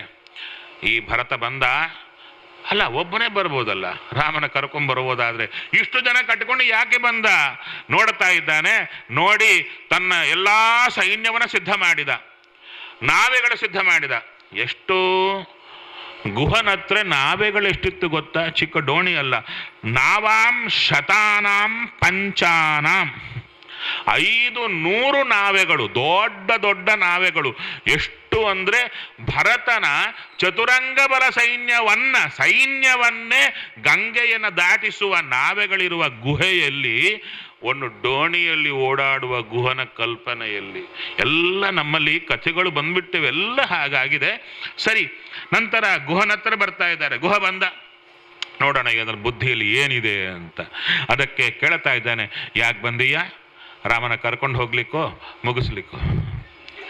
ಆಗ ಹೇಳ್ತಾ ಇದ್ದಾನೆ, ಅಯ್ಯ ನನ್ನ ಮೇಲೆ ಯಾಕೆ ನೀವು ಅನುಮಾನ ಪಡ್ತಾ ಇದ್ದೀರಾ? ರಾಮನ ಕರ್ಕೊಂಡು ಹೋಗ್ಲಿಕ್ಕೆ ಬಂದಿದ್ದೇನೆ ಅಂದಾಗ ಗುಹನನ್ನ ವಿಶೇಷವಾಗಿ ಕೇಳ್ತಾ ಇದ್ದಾನೆ, ನಮ್ಮ ಅಣ್ಣ ಎಲ್ಲಿ ಬಂದಿದ್ದ, ಎಲ್ಲಿದ್ದ ಅಂದರೆ, ನೋಡಯ್ಯ ಇಲ್ಲೇ ಮಲಗಿದ್ದ, ಇಲ್ಲೇ ನೀರು ಕುಡಿದಿದ್ದ, ನಾನೆಲ್ಲ ಇಟ್ಟ ಪದಾರ್ಥ ಹಾಗೆ ಬಿದ್ದಿವೆ ನೋಡು.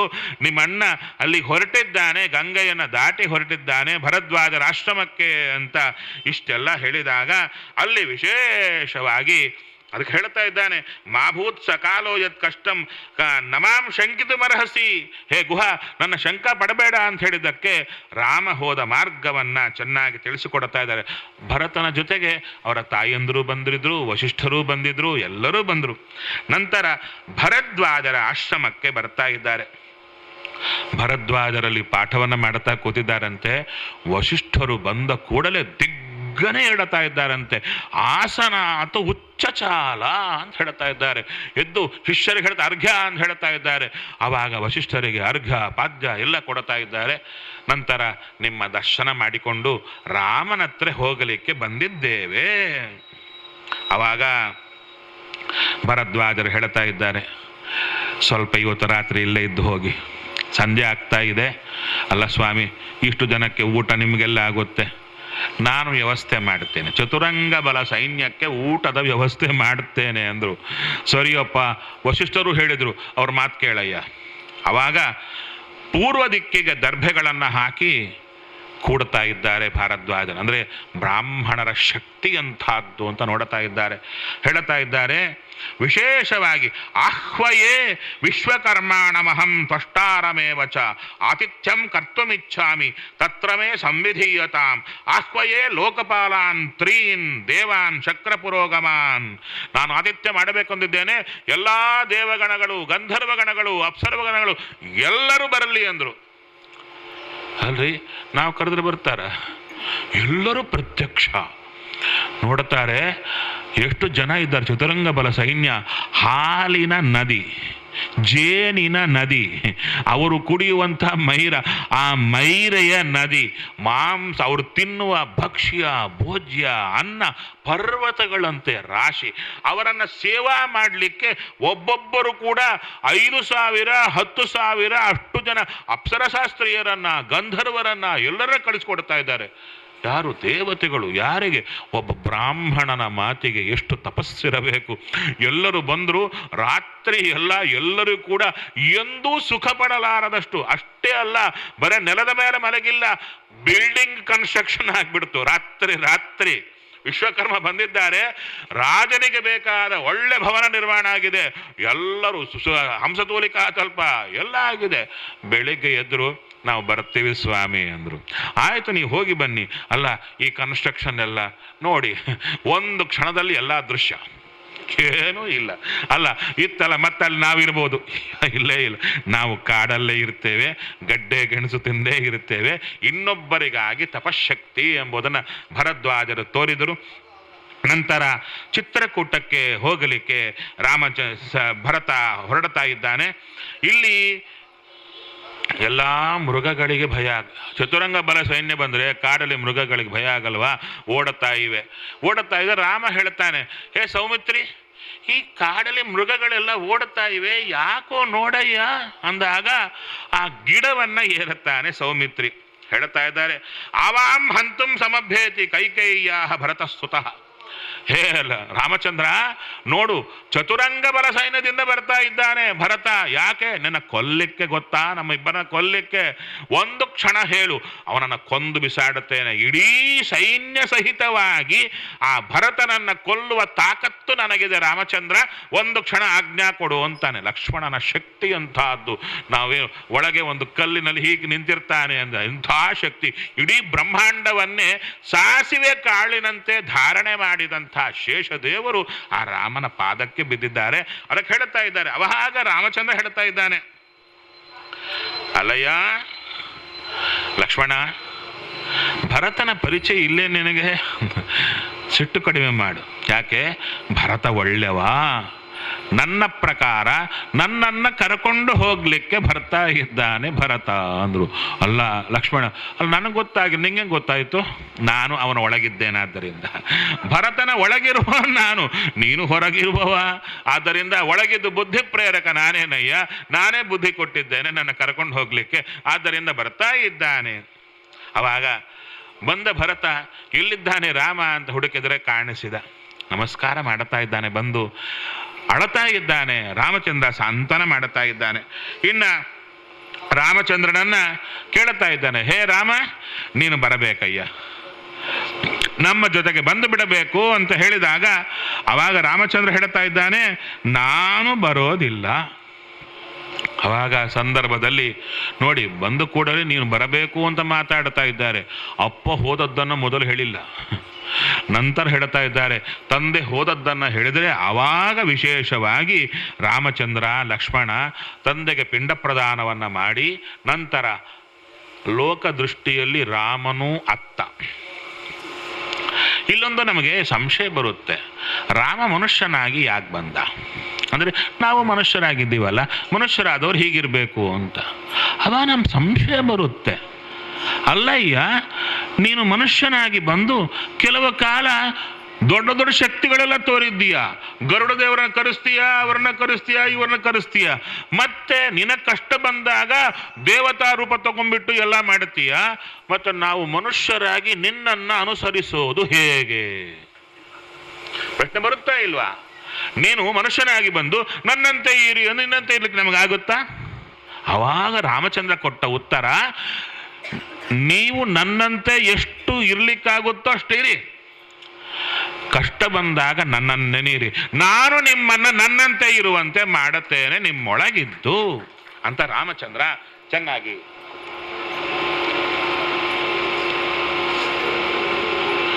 ಅದಕ್ಕೆ ರಾಮ ನಮ್ಮೊಳಗೆ ಇದ್ದಾನೆ, ಎಲ್ಲೋ ಇಲ್ಲ. ರಾಮಚಂದ್ರ ಆ ರೀತಿಯಲ್ಲಿ ವಿಶೇಷವಾಗಿರತಕ್ಕಂಥ ರಾಮನಿಗೆ ಹೇಳ್ತಾ ಇದ್ದಾರೆ. ರಾಮಚಂದ್ರ ಹೇಳಿದ, ಇಲ್ಲಯ್ಯ, ನನ್ನ ಪಾದುಕೆಯನ್ನು ತಗೊಂಡು ಹೋಗ್ರಿ ಅಂತ ಪಾದುಕೆಯನ್ನು ಚೆನ್ನಾಗಿ ತಿಳಿಸಿಕೊಡ್ತಾ ಇದ್ದಾರೆ. ಕೊಟ್ಟ ಮೇಲೆ ರಾಮಚಂದ್ರನ ಇವರನ್ನು ಕಳಿಸಿಕೊಟ್ಟು ಅಲ್ಲೇ ವಾಸ ಮಾಡುತ್ತಾ ಇದ್ದಾನೆ ಚಿತ್ರಕೂಟದಲ್ಲಿ ಅಂತ ಚೆನ್ನಾಗಿ ತಿಳಿಸಿಕೊಟ್ರು. ಚಿತ್ರಕೂಟದಲ್ಲಿ ವಾಸ ಮಾಡಿರ್ತಕ್ಕಂಥ ಆ ರಾಮಚಂದ್ರ ವಿಶೇಷವಾಗಿ ಒಂದು ವಿಶೇಷ ಇಲ್ಲಿ ಬರ್ತಾ ಇದೆ ರಾಮಾಯಣದಲ್ಲಿ. ಅಲ್ಲಿ ಜಾಬಾಲಿ ಋಷಿಗಳು ಬರುತ್ತಾರೆ. ಅವರು ನಾಸ್ತಿಕ ಮತವನ್ನು ಇಟ್ಟುಕೊಂಡು ಮಾತಾಡುತ್ತಾರೆ. ಹೇ ರಾಮಚಂದ್ರ, ಈ ಕರ್ಮ ಸಿದ್ಧಾಂತ ಬಿಟ್ಬಿಡು, ನೀ ಬಾ ಅಂತ ಹೇಳ್ತಾರೆ. ಆವಾಗ ರಾಮಚಂದ್ರ ನಾಸ್ತಿಕ ಮತವನ್ನು ಖಂಡನೆ ಮಾಡಿ ಆಸ್ತಿಕ ಮತ ಸ್ಥಾಪನೆ ಮಾಡುತ್ತಾನೆ. ಇಲ್ಲ, ಎಲ್ಲವೂ ಕರ್ಮಬದ್ಧವಾಗಿ ನಡೀತಾ ಇದೆ, ನೀವು ನನ್ನನ್ನು ಕರ್ಕೊಂಡು ಹೋಗಬೇಕು ಅಂತ ಹೀಗೆ ಹೇಳು ಸರಿಯಲ್ಲ ಅಂತ ಉತ್ತರ ಕೊಟ್ಟು ಅವರನ್ನು ವಿಶೇಷವಾಗಿ ರಾಮಚಂದ್ರ ಕಳಿಸಿಕೊಡ್ತಾ ಇದ್ದಾರೆ. ತದನಂತರ ತಾನು ಆ ಆಶ್ರಮದಲ್ಲೇ ವಾಸ ಮಾಡಿಕೊಂಡಿದ್ದ. ಭರದ್ವಾಜರಿಂದ ವಿಶೇಷವಾಗಿ ಮತ್ತು ತಾನು ಭೇಟಿ ಮಾಡಿ ಭರತ ಬಂದು ಬಿಡ್ತಾ ಇದ್ದಾನೆ. ಬಂದು ಬಿಟ್ಟು ನಂದಿಗ್ರಾಮದಲ್ಲಿ ವಾಸ ಮಾಡುತ್ತಾ ಇದ್ದಾನೆ. ನಂದಿಗ್ರಾಮದಲ್ಲಿ ರಾಮನ ಪಾದುಕೆಗೆ ಪಟ್ಟಾಭಿಷೇಕ ಮಾಡಿ ತಾನು ವಿಶೇಷವಾಗಿ ರಾಮನ ದೂತ ಅಂತ ಹೇಗಿದ್ದಾನೆ ತಾನೂ ಜಟೆಯನ್ನು ಧಾರಣೆ ಮಾಡಿದ. ಇದನ್ನ ಲಕ್ಷ್ಮಣನನ್ನ ಭರತ ಹೊಗಳುತ್ತಾನೆ. ಹೇ ಲಕ್ಷ್ಮಣ, ನೀನೇ ಬಹಳ ಅದೃಷ್ಟವಂತನಯ್ಯ, ರಾಮನ ಹಿಂದೆ ಇದ್ದೀಯ. ಇನ್ನೊಂದು ಕಡೆ ಭರತ ಇಲ್ಲದಿದ್ದಾಗ ರಾಮನ ಹತ್ರ ಲಕ್ಷ್ಮಣ ಹೇಳುತ್ತಾನೆ, ಭರತ ಎಷ್ಟು ಅದೃಷ್ಟವಂತ, ನಿನಗಾಗಿ ಕಾಯ್ತಾ ಇದ್ದಾನೆ, ಎಲ್ಲವನ್ನ ಬಿಟ್ಟಿದ್ದಾನೆ, ನಾವು ಕಾಡಲ್ಲಿದ್ದೇವೆ, ಅವನು ಕಾಡಲ್ಲಿಲ್ಲ, ಇಷ್ಟೇ ವ್ಯತ್ಯಾಸ ಅಂತ ಹೇಳ್ತಾರೆ. ಆ ರೀತಿಯಾಗಿ ರಾಮನಿಗಾಗಿ ಕಾಯ್ತಾ ಇದ್ದಾನೆ. ಕಂದಮ್ಮು ರಾಮ ಏನು ಊಟ ನನಗದೇ ಊಟ, ರಾಮ ಹೇಗಿದ್ದಾನೆ ನಾನು ಹಾಗೆ ಇರ್ತೇನೆ, ನಾನು ಪುರಪ್ರವೇಶ ಮಾಡಲ್ಲ ಅಂತ ಈ ರೀತಿ ಪ್ರತಿಜ್ಞೆಯನ್ನ ಧಾರಣೆ ಮಾಡಿ ವಿಶೇಷವಾಗಿ ತಾನು ಆ ನಂದಿಗ್ರಾಮದಲ್ಲೇ ವಾಸ ಮಾಡಿಕೊಂಡಿದ್ದ. ಇನ್ನ ಇವರೇನು ಚಿತ್ರಕೂಟದಲ್ಲಿದ್ದಾರೆ, ಆ ಚಿತ್ರಕೂಟದಲ್ಲಿ ಕುಲಪತಿಗಳಿದ್ದರು, ಅಂದರೆ ವಿಶೇಷವಾದ ಋಷಿಗಳು ಎಲ್ಲರೂ ಗುಂಪಿತ್ತು. ಅಲ್ಲಿ ರಾಕ್ಷಸರ ಬಾಧೆ ಜಾಸ್ತಿ ಆಯಿತು. ಅವಾಗೆ ರಾಮಚಂದ್ರನಿಗೆ ಹೇಳ್ತಾ ಇದ್ದಾರೆ, ನಮಗೆ ಈ ರಾಕ್ಷಸರ ಕಾಟ ಮೊದಲಿಂದ ಇತ್ತು, ಆದರೆ ತ್ವಂ ಯದಾ ಪ್ರಭೃತಿ ಅಸ್ಮಿನ್ ಆಶ್ರಮೇ ತಾತ ವರ್ತಸೆ. ರಾಮಚಂದ್ರ, ಯಾವಾಗಿಂದ ನೀನು ಇದ್ದೀಯೋ ಆವಾಗ ಇವರ ಕಾಟ ಜಾಸ್ತಿ ಆಯ್ತಯ್ಯ, ಆದ ಕಾರಣದಿಂದ ನಾವು ಹೊರಟು ಹೋಗ್ತಾ ಇದ್ದೀವಿ ಅಂತ ಹೇಳಿದಾಗ ಅವಾಗ ರಾಮಚಂದ್ರ ಅಲ್ಲಿಂದ ತಾನು ಹೊರಟು ಹೋಗ್ತಾ ಇದ್ದಾನೆ. ಎಲ್ಲಿಗೆ? ಅತ್ರಿಗಳ ಆಶ್ರಮಕ್ಕೆ ಬರ್ತಾ ಇದ್ದಾರೆ. ಅಲ್ಲಿ ಅತ್ರಿಗಳು ಅನಸೂಯಾದೇವಿ ಇಬ್ಬರು ಕೂಡ ಇವರಿಗೆ ಸತ್ಕಾರವನ್ನು ಮಾಡುತ್ತಾ ಇದ್ದಾರೆ. ಅಷ್ಟೇ ಅಲ್ಲದೆ ಅನಸೂಯಾದೇವಿ ಸೀತಾದೇವಿಗೆ ವಿಶೇಷವಾಗಿರತಕ್ಕಂಥ ರತ್ನಗಳನ್ನು ಎಲ್ಲ ತನ್ನ ಆಭರಣಗಳನ್ನೆಲ್ಲ ಕೊಡ್ತಾ ಇದ್ದಾಳೆ. ರಾಮದೇವರ ಆಜ್ಞೆಯಿಂದ ಸೀತಾದೇವಿ ಧಾರಣೆ ಮಾಡುತ್ತಾ ಇದ್ದಾಳೆ.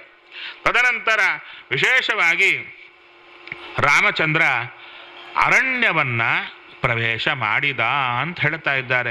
ಇಲ್ಲಿಗೆ ಅಯೋಧ್ಯಾಕಾಂಡ ಮುಗಿಯಿತು. ನಂತರ ಅರಣ್ಯಕಾಂಡ ಶುರುವಾಗ್ತಾ ಇದೆ. ಅರಣ್ಯಕಾಂಡದಲ್ಲಿ ರಾಮಚಂದ್ರ ತಾಪಸಾಶ್ರಮ ಮಂಡಲಕ್ಕೆ ಬರ್ತಾ ಇದ್ದಾರೆ.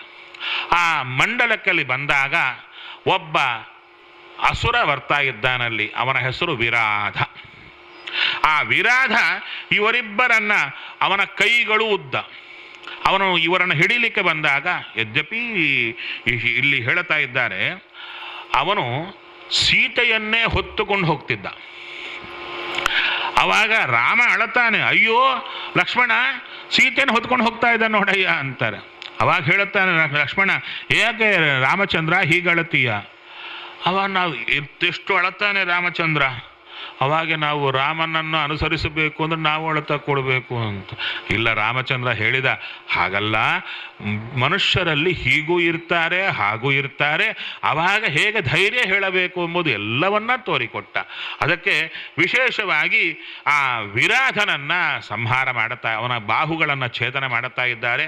ಆ ವಿರಾಧ ಯಾರು ಅಂತ ಹೇಳಿದರೆ ಹೇಳ್ತಾರೆ, ತುಂಬುರು ನಾಮಕ ಗಂಧರ್ವ. ತುಂಬುರು ನಾಮ ಗಂಧರ್ವ ರಂಭೆಯನ್ನ ಬಯಸಿದ್ದಕ್ಕೆ, ಆಕೆ ಸಂಗ ಮಾಡಿದ್ದಕ್ಕೆ ಧನದ ಶಾಪೇನ, ಆಚಾರ ತಾತ್ಪರ್ಯ ಹೇಳ್ತಾರೆ, ಆ ಕುಬೇರ ಶಾಪ ಕೊಡುತ್ತಾರೆ, ನೀನು ರಾಕ್ಷಸನಾಗಿ ಹುಟ್ಟು ಅಂತ ಹೇಳಿ. ಯಾವಾಗಾದರೆ ರಾಮಚಂದ್ರ ನಿನ್ನ ಬಿಲದಲ್ಲಿ ಹಾಕಿ ಸುಟ್ಟು ಬಿಡುತ್ತಾನೋ, ಬಿಲದಲ್ಲಿ ಹಾಕಿ ಆಚ್ಛಾದನ ಮಾಡಿ ಸುಟ್ಟು ಬಿಡುತ್ತಾರೋ ಅವಾಗ ನಿನಗೆ ಸದ್ಗತಿ ಆಗುತ್ತೆ ಅಂತ ಹೇಳ್ತಾ ಇದ್ದಾರೆ. ಅದನ್ನೇ ಆಚಾರ್ಯರು ಹೇಳಿದ್ದಕ್ಕೂ ಇಲ್ಲಿ ಹೇಳಿದ್ದಕ್ಕೂ ಚೂರೂ ವ್ಯತ್ಯಾಸವಿಲ್ಲ, ಸ್ಪಷ್ಟ ಕೊಡ್ತಾರೆ ಇಲ್ಲಿ. ತುಂಬುರುರ್ನಾಮ ಗಂಧರ್ವ ಶಪ್ತೋ ವೈಶ್ರವಣೇನಹಿ. ಅದಕ್ಕೆ ಹೇಳ್ತಾರೆ, ವೈಶ್ರವಣೋ ರಾಜ ರಂಭಾಸಕ್ತಂ ಉವಾಚ. ಅದಕ್ಕೆ ಬ್ರಹ್ಮದೇವರು ಬರೆಸಿದಂಥ ಗ್ರಂಥ ಇದು, ಅದಕ್ಕೆ ವಾಯುದೇವರು ಕೊಟ್ಟಂಥ ಗ್ರಂಥ, ಎರಡಕ್ಕೂ ಸಮ್ಮತಿ ಇದೆ. ಆದರೆ ಕೆಲವು ಕಡೆ ನಾನು ನೋಡಿದ್ದೇನೆ, ನೋಡಿದಾಗ ಶ್ಲೋಕ ಆಚಾರ್ಯ ಹೇಳಿದ್ದಕ್ಕೂ ಇದಕ್ಕೂ ಅಜಗಜಾಂತರ ವ್ಯತ್ಯಾಸ ಬರುತ್ತೆ. ಅದು ನೋಡಿದಾಗ ಒಂದೇ ಒಂದು ಕಡೆ ನ ಅಂತಿದೆ, ಅದು ಸ ಅಂತ ಆಗಿಬಿಟ್ರೆ ಆಚಾರ್ಯ ಹೇಳಿದ್ದೇ ಆಗುತ್ತೆ. ಅದಕ್ಕೆ ಹೇಳ್ತಾರೆ, ಕ್ವಚಿತ್ ಗ್ರಂಥಾನ್ ಪ್ರಕ್ಷಿಪಂತಿ ಅಂತ, ಕ್ವಚಿತ್ ಅಂತರಿತಾನಿಚ. ವಾಲ್ಮೀಕಿ ರಾಮಾಯಣದಲ್ಲೂ ಕೂಡ ಎಷ್ಟು ಜನ ಕೈವಾಡ ಇದೆಯೋ, ಎಷ್ಟು ಜನ ತೆಗೆದು ಹಾಕಿದ್ದಾರೋ. ಅದಕ್ಕೆ ಆಚಾರ್ಯರ ಪಂಕ್ತಿಗಳಿಗೆ ವಿರುದ್ಧವಾದ ಪಂಕ್ತಿ ವಾಲ್ಮೀಕಿ ರಾಮಾಯಣದಲ್ಲಿ ಬರಲಿಕ್ಕೆ ಸಾಧ್ಯವೇ ಇಲ್ಲ. ಅದಕ್ಕೆ ನಾವು ರಿಪೇರ್ ಮಾಡ್ತಾ ಹೋದರೆ ಸರಿ ಹೋಗುತ್ತೆ ಅಂತ ನನ್ನ ಭಾವನೆ. ಅದಕ್ಕೆ ನಾನಂತೂ ಮಾಡಿಬಿಡ್ತೇನೆ. ಯಾಕಂದರೆ ಆಚಾರ್ಯರ ಪಂಕ್ತಿಗೆ ತಕ್ಕಂತೆ ವಾಲ್ಮೀಕಿ ರಾಮಾಯಣವನ್ನು ಸರಿ ಮಾಡಬೇಕು. ಸರಿ ಮಾಡಿಕೊಂಡ್ರೆ ವಾಲ್ಮೀಕಿ, ಯಾಕಂದ್ರೆ ನಾವು ಇಲ್ಲಿ ತುಂಬಾ ವಿರೋಧಗಳಿವೆ ಆಚಾರ್ಯರ ಪಂಕ್ತಿಗೆ, ಅದರಿಂದ ಬಿಟ್ಬಿಡ್ತೇವೆ ಅಂದ್ರೆ ಬ್ರಹ್ಮದೇವರ ವಾಕ್ಯಕ್ಕೆ ನಾವು ಅವಮಾನ ಮಾಡಿದಂತಾಗುತ್ತೆ. ಅದಕ್ಕೆ ಆ ರೀತಿಯಲ್ಲಿ ನಾನು ಇಟ್ಟುಕೊಂಡಿದ್ದೇನೆ. ಸರಿ, ನಂತರ ತುಂಬುರು ನಾಮಕ ಗಂಧರ್ವನಿಗೆ ಸದ್ಗತಿಯನ್ನು ಕೊಟ್ಟು ಅವರಿಬ್ಬರು ಹೊರಡ್ತಾ ಇದ್ದಾರೆ. ನಂತರ ಆ ತುಂಬುರು ಹೇಳ್ತಾನೆ, ಮುಂದೆ ಶರಭಂಗ ಎಂಬ ಮುನಿಗಳಿದ್ದಾರೆ, ಸ್ವಾಮಿ ನಿನಗಾಗಿ ಕಾಯ್ತಾ ಇದ್ದಾರೆ ಅಂದಾಗ ಅವಾಗ ಶರಭಂಗನ ಹತ್ರ ಹೋಗ್ತಾ ಇದ್ದಾರೆ. ತುಂಬ ಮುದುಕರಾಗಿದ್ದಾರೆ, ಇಡೀ ಶರೀರವೆಲ್ಲ ಶಿಥಿಲವಾಗಿ ಬಿಟ್ಟಿದೆ, ಇನ್ನು ಸಾಧನೆಗೆ ಇಲ್ಲ. ಅಂಥ ಕಾಲಕ್ಕೆ ರಾಮಚಂದ್ರ ಉದ್ಧಾರ ಮಾಡಿದ. ಹೇಗೆ? ಅಗ್ನಿ ಪ್ರವೇಶ ಮಾಡಲಿಕ್ಕೆ ಅನುಮತಿಯನ್ನು ಕೊಟ್ಟು ಅವರಿಗೆ ಸದ್ಗತಿಯನ್ನು ರಾಮಚಂದ್ರ ಕೊಟ್ಟ ಅಂದರು. ಹಾಗಾದರೆ ನಾವು ಪ್ರಾಣತ್ಯಾಗ ಮಾಡಲಿಕ್ಕೆ ಪರ್ಮಿಷನ್ ಕೊಡ್ತಾನ ರಾಮಚಂದ್ರ ಅಂದರೆ ಇಲ್ಲ ಅಂದರು. ಯಾಕೆ? ಯಾರಿಗೆ ಪೂರ್ಣ ಸಾಧನೆ ಮಾಡಲಿಕ್ಕೇ ಆಗಲ್ಲ, ಇನ್ನು ಕದಲಿಕ್ಕೆ ಆಗಲ್ಲ ಅಂದಾಗ ಅದು ಹೇಳುತ್ತಾರೆ, ಸುತ್ತಿದ್ದವರ ಅನುಮತಿಯಿಂದಲೇನೆ ಹೋಗಬೇಕು, ಅನುಮತಿ ಇಲ್ಲದೆ ಏಕಾಂಕವಾಗಿ ಹೋಗಬಾರ್ದು ಅಂತ ಹೇಳ್ತಾರೆ. ಅದೆಲ್ಲ ತುಂಬ ಪ್ರಮಾಣಗಳನ್ನು ಕೊಡ್ತಾ ಇದ್ದಾರೆ. ನಂತರ ವಿಶೇಷವಾಗಿ ರಾಮಚಂದ್ರ ಮುಂದಕ್ಕೆ ಬಂದಾಗ ಮುನಿಗಳೆಲ್ಲ ಕೇಳುತ್ತಾ ಇದ್ದಾರೆ, ರಾಮಚಂದ್ರ ಈ ದಂಡಕಾರಣ್ಯದಲ್ಲಿ ಪ್ರವೇಶ ಮಾಡುತ್ತಾ ಇದ್ದೀಯಾ, ನಮ್ಮನ್ನು ರಕ್ಷಣೆ ಮಾಡಬೇಕು ಅಂದಾಗ ಅವರಿಗೆಲ್ಲರೂ ಕೂಡ ಆಶ್ವಾಸನ ಕೊಡ್ತಾ ಇದ್ದಾನೆ ರಾಮಚಂದ್ರ, ನಾನು ಬಂದದ್ದೇ ನಿಮ್ಮನ್ನು ರಕ್ಷಣೆ ಮಾಡಲಿಕ್ಕೆ. ಅವರಿಗೆಲ್ಲ ಎಲ್ಲಿ ಮತ್ತು ರಾಮಚಂದ್ರ ಹೊರಟು ಹೋಗ್ತಾನೋ, ಮತ್ತು ರಾಜ್ಯಕ್ಕೆ ಹೊರಟು ಹೋದರೆ ಏನಾಗುತ್ತೋ ಏನೋ ಅಂದರೆ ರಾಮಚಂದ್ರ ಹೇಳ್ತಾ ಇದ್ದಾನೆ, ನನ್ನ ಕೆಲಸ ಮಾಡಿಯೇ ನಾನು ಹೋಗಬೇಕು ಅಂತ. ನಂತರ ಮುಂದಕ್ಕೆ ಬರ್ತಾ ಇದ್ದಾರೆ, ಒಳ್ಳೆ ಆಶ್ರಮ ಬರ್ತಾ ಇದೆ, ಅಲ್ಲಿ ಋಷಿಗಳಿದ್ದಾರೆ, ಅವರ ಹೆಸರು ಸುತೀಕ್ಷ್ಣ ಅಂತ. ಅವರ ಆಶ್ರಮಕ್ಕೆ ಬರ್ತಾ ಇದ್ದಾರೆ.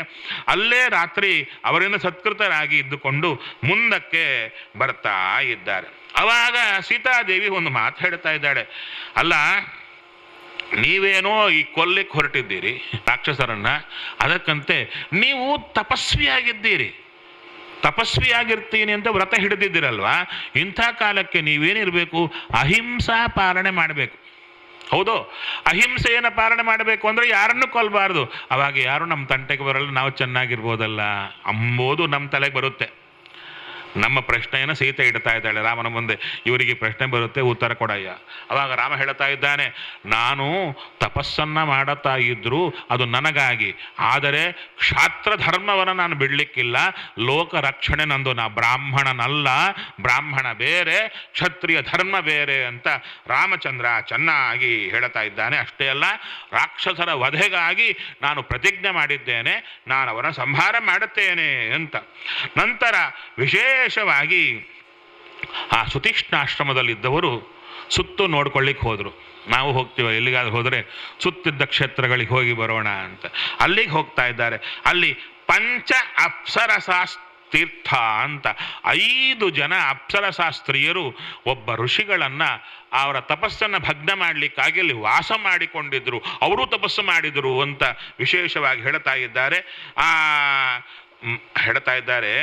ಆ ಋಷಿ ಹೆಸರೇನು ಅಂದರೆ ಮಾಂಡಕರ್ಣಿನ ಅಂತ ಹೇಳ್ತಾರೆ. ಮಾಂಡಕರ್ಣಿ ಅಂತ ಋಷಿ, ಅದನ್ನು ತಪಸ್ಸನ್ನು ಭಗ್ನ ಮಾಡಲಿಕ್ಕೆ ಬಂದವರಲ್ಲಿ ವಾಸ ಮಾಡಿಕೊಂಡಿದ್ದು ಅಂತ ಆ ತೀರ್ಥದ ಹೆಸರನ್ನು ಹೇಳಿ ಅದನ್ನು ದರ್ಶನ ಮಾಡಿಕೊಂಡು ರಾಮಚಂದ್ರ ಬರ್ತಾ ಇದ್ದಾನೆ. ಮತ್ತು ಸುತೀಕ್ಷ್ಣರ ಆಶ್ರಮಕ್ಕೆ ಬಂದ ಮೇಲೆ ವಿಶೇಷವಾಗಿ ಅಲ್ಲಿಂದ ಅವರು ಅಗಸ್ತ್ಯರ ಆಶ್ರಮಕ್ಕೆ ಬರ್ತಾ ಇದ್ದಾರೆ. ಅಗಸ್ತ್ಯರು ರಾಮನನ್ನ ಪೂಜಾ ಮಾಡಿ ರಾಮನಿಗೆ ಇದಂ ದಿವ್ಯಂ ಮಹಚ್ಚಾಪಂ ಹೇಮ ವಜ್ರ ವಿಭೂಷಿತಂ ವೈಷ್ಣವಂ ಪುರುಷವ್ಯಾಘ್ರ ನಿರ್ಮಿತಂ ವಿಶ್ವಕರ್ಮಣ, ನನಗೆ ಇಂದ್ರದೇವರು ಕೊಟ್ಟಿದ್ದಾರಯ್ಯ, ಇದು ನಿಂದೆ. ಯಾವುದು? ಬಿಲ್ಲು ಬಾಣ ಎಲ್ಲವೂ ಕೊಟ್ಟಿದ್ದಾರೆ. ದೇವರು ಕೊಟ್ಟದ್ದನ್ನ ಇಂದ್ರದೇವರು ಇಟ್ಟುಕೊಂಡಿದ್ರು. ಯಾಕೆ? ಇಲ್ಲಿ ಕೊಡಬೇಕು ಅಂತ. ಆ ಕೊಡ್ಲಿಕ್ಕಾಗಿ ಅಗಸ್ತ್ಯರ ಹತ್ರ ಕೊಟ್ಟಿದ್ರು. ಅಪ್ಪ ನಿಮ್ಮ ಹತ್ರ ಬರ್ತಾನೆ ರಾಮಚಂದ್ರ, ನಾನು ಮೇಲಿಂದ ಕೊಡೋದು ಚೆನ್ನಾಗಿರಲ್ಲ, ಮನುಷ್ಯನಂತೆ ಆದ್ದರಿಂದ ನೀವೇ ಕೊಡಿ ಅಂದಾಗ ಅವರು ಕೊಡ್ತಾ ಇದ್ದಾರೆ. ಅವರಿಂದ ವಿಶೇಷವಾಗಿ ತಾವು ಸ್ವೀಕಾರ ಮಾಡುತ್ತಾ ಇದ್ದಾನೆ. ಹೇಳ್ತಾರೆ, ಅನೇನ ಧನುಷಾರ ಮಹತ್ವ ಸಂಖ್ಯೆ ಮಹಾಸುರಾನ್, ಎಲ್ಲ ದೈತ್ಯರನ್ನ ಈ ಯುದ್ಧದಿಂದ ಸಂಹಾರ ಮಾಡಯ್ಯ ಅಂತ ಚೆನ್ನಾಗಿ ಹೇಳ್ತಾ ಇದ್ದಾರೆ. ಸರಿ, ನಂತರ ರಾಮಚಂದ್ರ ವಿಶೇಷವಾಗಿ ಮುಂದೆ ಬರ್ತಾ ಇದ್ದಾರೆ. ಅವರ ಅಪ್ಪಣೆ ತಗೊಂಡು ಪಂಚವಟಿಗೆ ಬರ್ತಾ ಇದ್ದಾರೆ. ಪಂಚವಟಿಯಲ್ಲಿ ಆಶ್ರಮವನ್ನು ಕಟ್ಟಿಕೊಂಡು ಮತ್ತು ಅಲ್ಲ, ಒಂದ್ಸಲ ವಾಸ್ತುಶಾಂತಿ ಒಂದು ಕಡೆ ಆಯಿತು, ಮತ್ತು ಇಲ್ಲಿ ವಾಸ್ತುಶಾಂತಿ ಎಲ್ಲಿ ಒಂದು ಕಟ್ಟಿಕೊಂಡ್ರೂ ಕೂಡ ವಾಸ್ತುಶಾಂತಿ ಬೇಕು ಅಂತ ತೋರಿಸಿಕೊಡ್ತಾ ಇದ್ದಾರೆ. ಭಾರತದಲ್ಲೂ ಕೂಡ ಬರುತ್ತೆ ವಾಸ್ತುವಿನ ಪ್ರಾಧಾನ್ಯವನ್ನು ಹೇಳುವಂತಹದ್ದು. ಅದಕ್ಕೆ ಹೇಳ್ತಾ ಇದ್ದಾರೆ, ವಿಶೇಷವಾಗಿ ಆ ಪಂಚವಟಿಯಲ್ಲಿ ಆಶ್ರಮವನ್ನು ಚೆನ್ನಾಗಿ ದರ್ಶನ ಮಾಡ್ಕೊಂಡ ಮೇಲೆ ಅಲ್ಲಿ ಪ್ರವೇಶ ಮಾಡಿದರು. ಮಾಡಿದ ಮೇಲೆ ಹೊರಗೆ ಬರ್ತಾ ಇದ್ದಾರೆ. ಬರ್ತಾ ಇದ್ರೆ ದೊಡ್ಡ ಪರ್ವತದಷ್ಟು ಪಕ್ಷಿ. ಜಟಾಯು ಅಂದರೆ ನಮ್ಮ ಹದ್ದಿನಂತೆ ಚಿಕ್ಕ ಹದ್ದಲ್ಲ, ದೊಡ್ಡದು, ಪರ್ವತದಷ್ಟು ಪತ್ರಿ. ಅಲ್ಲ, ರಾಮಚಂದ್ರನ ಹೈಟ್ ಎಷ್ಟಿರುತ್ತೆ ತ್ರೇತಾಯುಗದಲ್ಲಿ? ಆತನಿಗೇನೆ ಪರ್ವತದಂತೆ ಕಾಣಿಸಿದೆ ಅಂದರೆ ಅದು ಎಷ್ಟಿರಬೇಕು ಅಂತ ಹೇಳ್ತಾ ಇದ್ದಾರೆ. ಅಂಥ ಪಕ್ಷಿಯನ್ನು ನೋಡಿ ಹೇಳ್ತಾ ಇದ್ದಾನೆ ರಾಮಚಂದ್ರ, ಯಾರು ನೀನು ರಾಕ್ಷಸನೋ? ಅವಾಗ ಹೇಳ್ತಾನೆ, ಇಲ್ಲ, ನಿಮ್ಮಪ್ಪನ ಸ್ನೇಹಿತ ನಾನು, ನಿಮ್ಮಪ್ಪನ ಸ್ನೇಹಿತ, ವಯಸ್ಸಿನಲ್ಲಿ ನಿಮ್ಮಪ್ಪನಿಗೆ ಸಮಾನನಯ್ಯ ಅಂತ ಹೇಳಿದಾಗ ರಾಮಚಂದ್ರ ವಿಶೇಷವಾಗಿ ಆ ಜಟಾಯುವನ್ನು ಪೂಜೆ ಮಾಡಿದ. ನಂತರ ವಿಷಯ ಹೇಳ್ತಾರೆ, ನಾನು ವಿನತಾದೇವಿಯ ಮಕ್ಕಳಿಬ್ಬರು, ಗರುಡ, ಅರುಣ ಅಂತ. ಅರುಣನ ಮಕ್ಕಳು ನಾನು ಸಂಪಾತಿ ಅಂತ ಹೇಳಿ, ಇವರಿಬ್ಬರು ಸಾಮಾನ್ಯರಲ್ಲ, ಕೊನೆಗೆ ಬರುತ್ತೆ. ವಾನರರೆಲ್ಲ ಸಮುದ್ರ ತಟದಲ್ಲಿ ಕೂತಾಗ ಸಂಪಾತಿ ಹೇಳ್ತಾನೆ, ನಾವು ಬರೀ ಪಕ್ಷಿಗಳಲ್ಲ, ಮನುಷ್ಯ ರೂಪ ಅವರು ಯಜ್ಞೋಪವೀತ ಇದೆ ಧಾರಣೆ ಮಾಡಿಕೊಂಡು ವೇದಾದಿ ಶಾಸ್ತ್ರಗಳನ್ನು ನಿಶಾಕರ ಎಂಬ ಮುನಿ ಹತ್ರ ಅಧ್ಯಯನ ಮಾಡಿದ್ದೇವೆ ಅಂತ ಇಷ್ಟು ಹೇಳ್ತಾರೆ.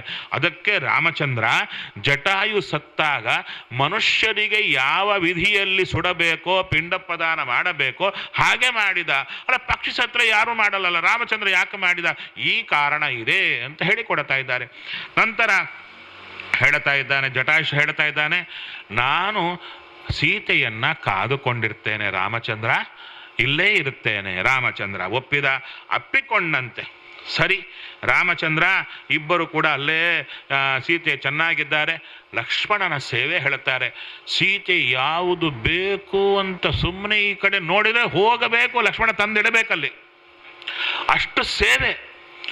ರಾಮ ಸೀತೆಯರ ಸುತ್ತು ರಾತ್ರಿಯೆಲ್ಲ ಕಾದಿರಬೇಕು. 14 ವರ್ಷಗಳ ಕಾಲ ನಿದ್ದೆ ಇಲ್ಲದೆ ಸೇವಾ ಮಾಡಿದ ಮಹಾಪ್ರಭು ಲಕ್ಷ್ಮಣ.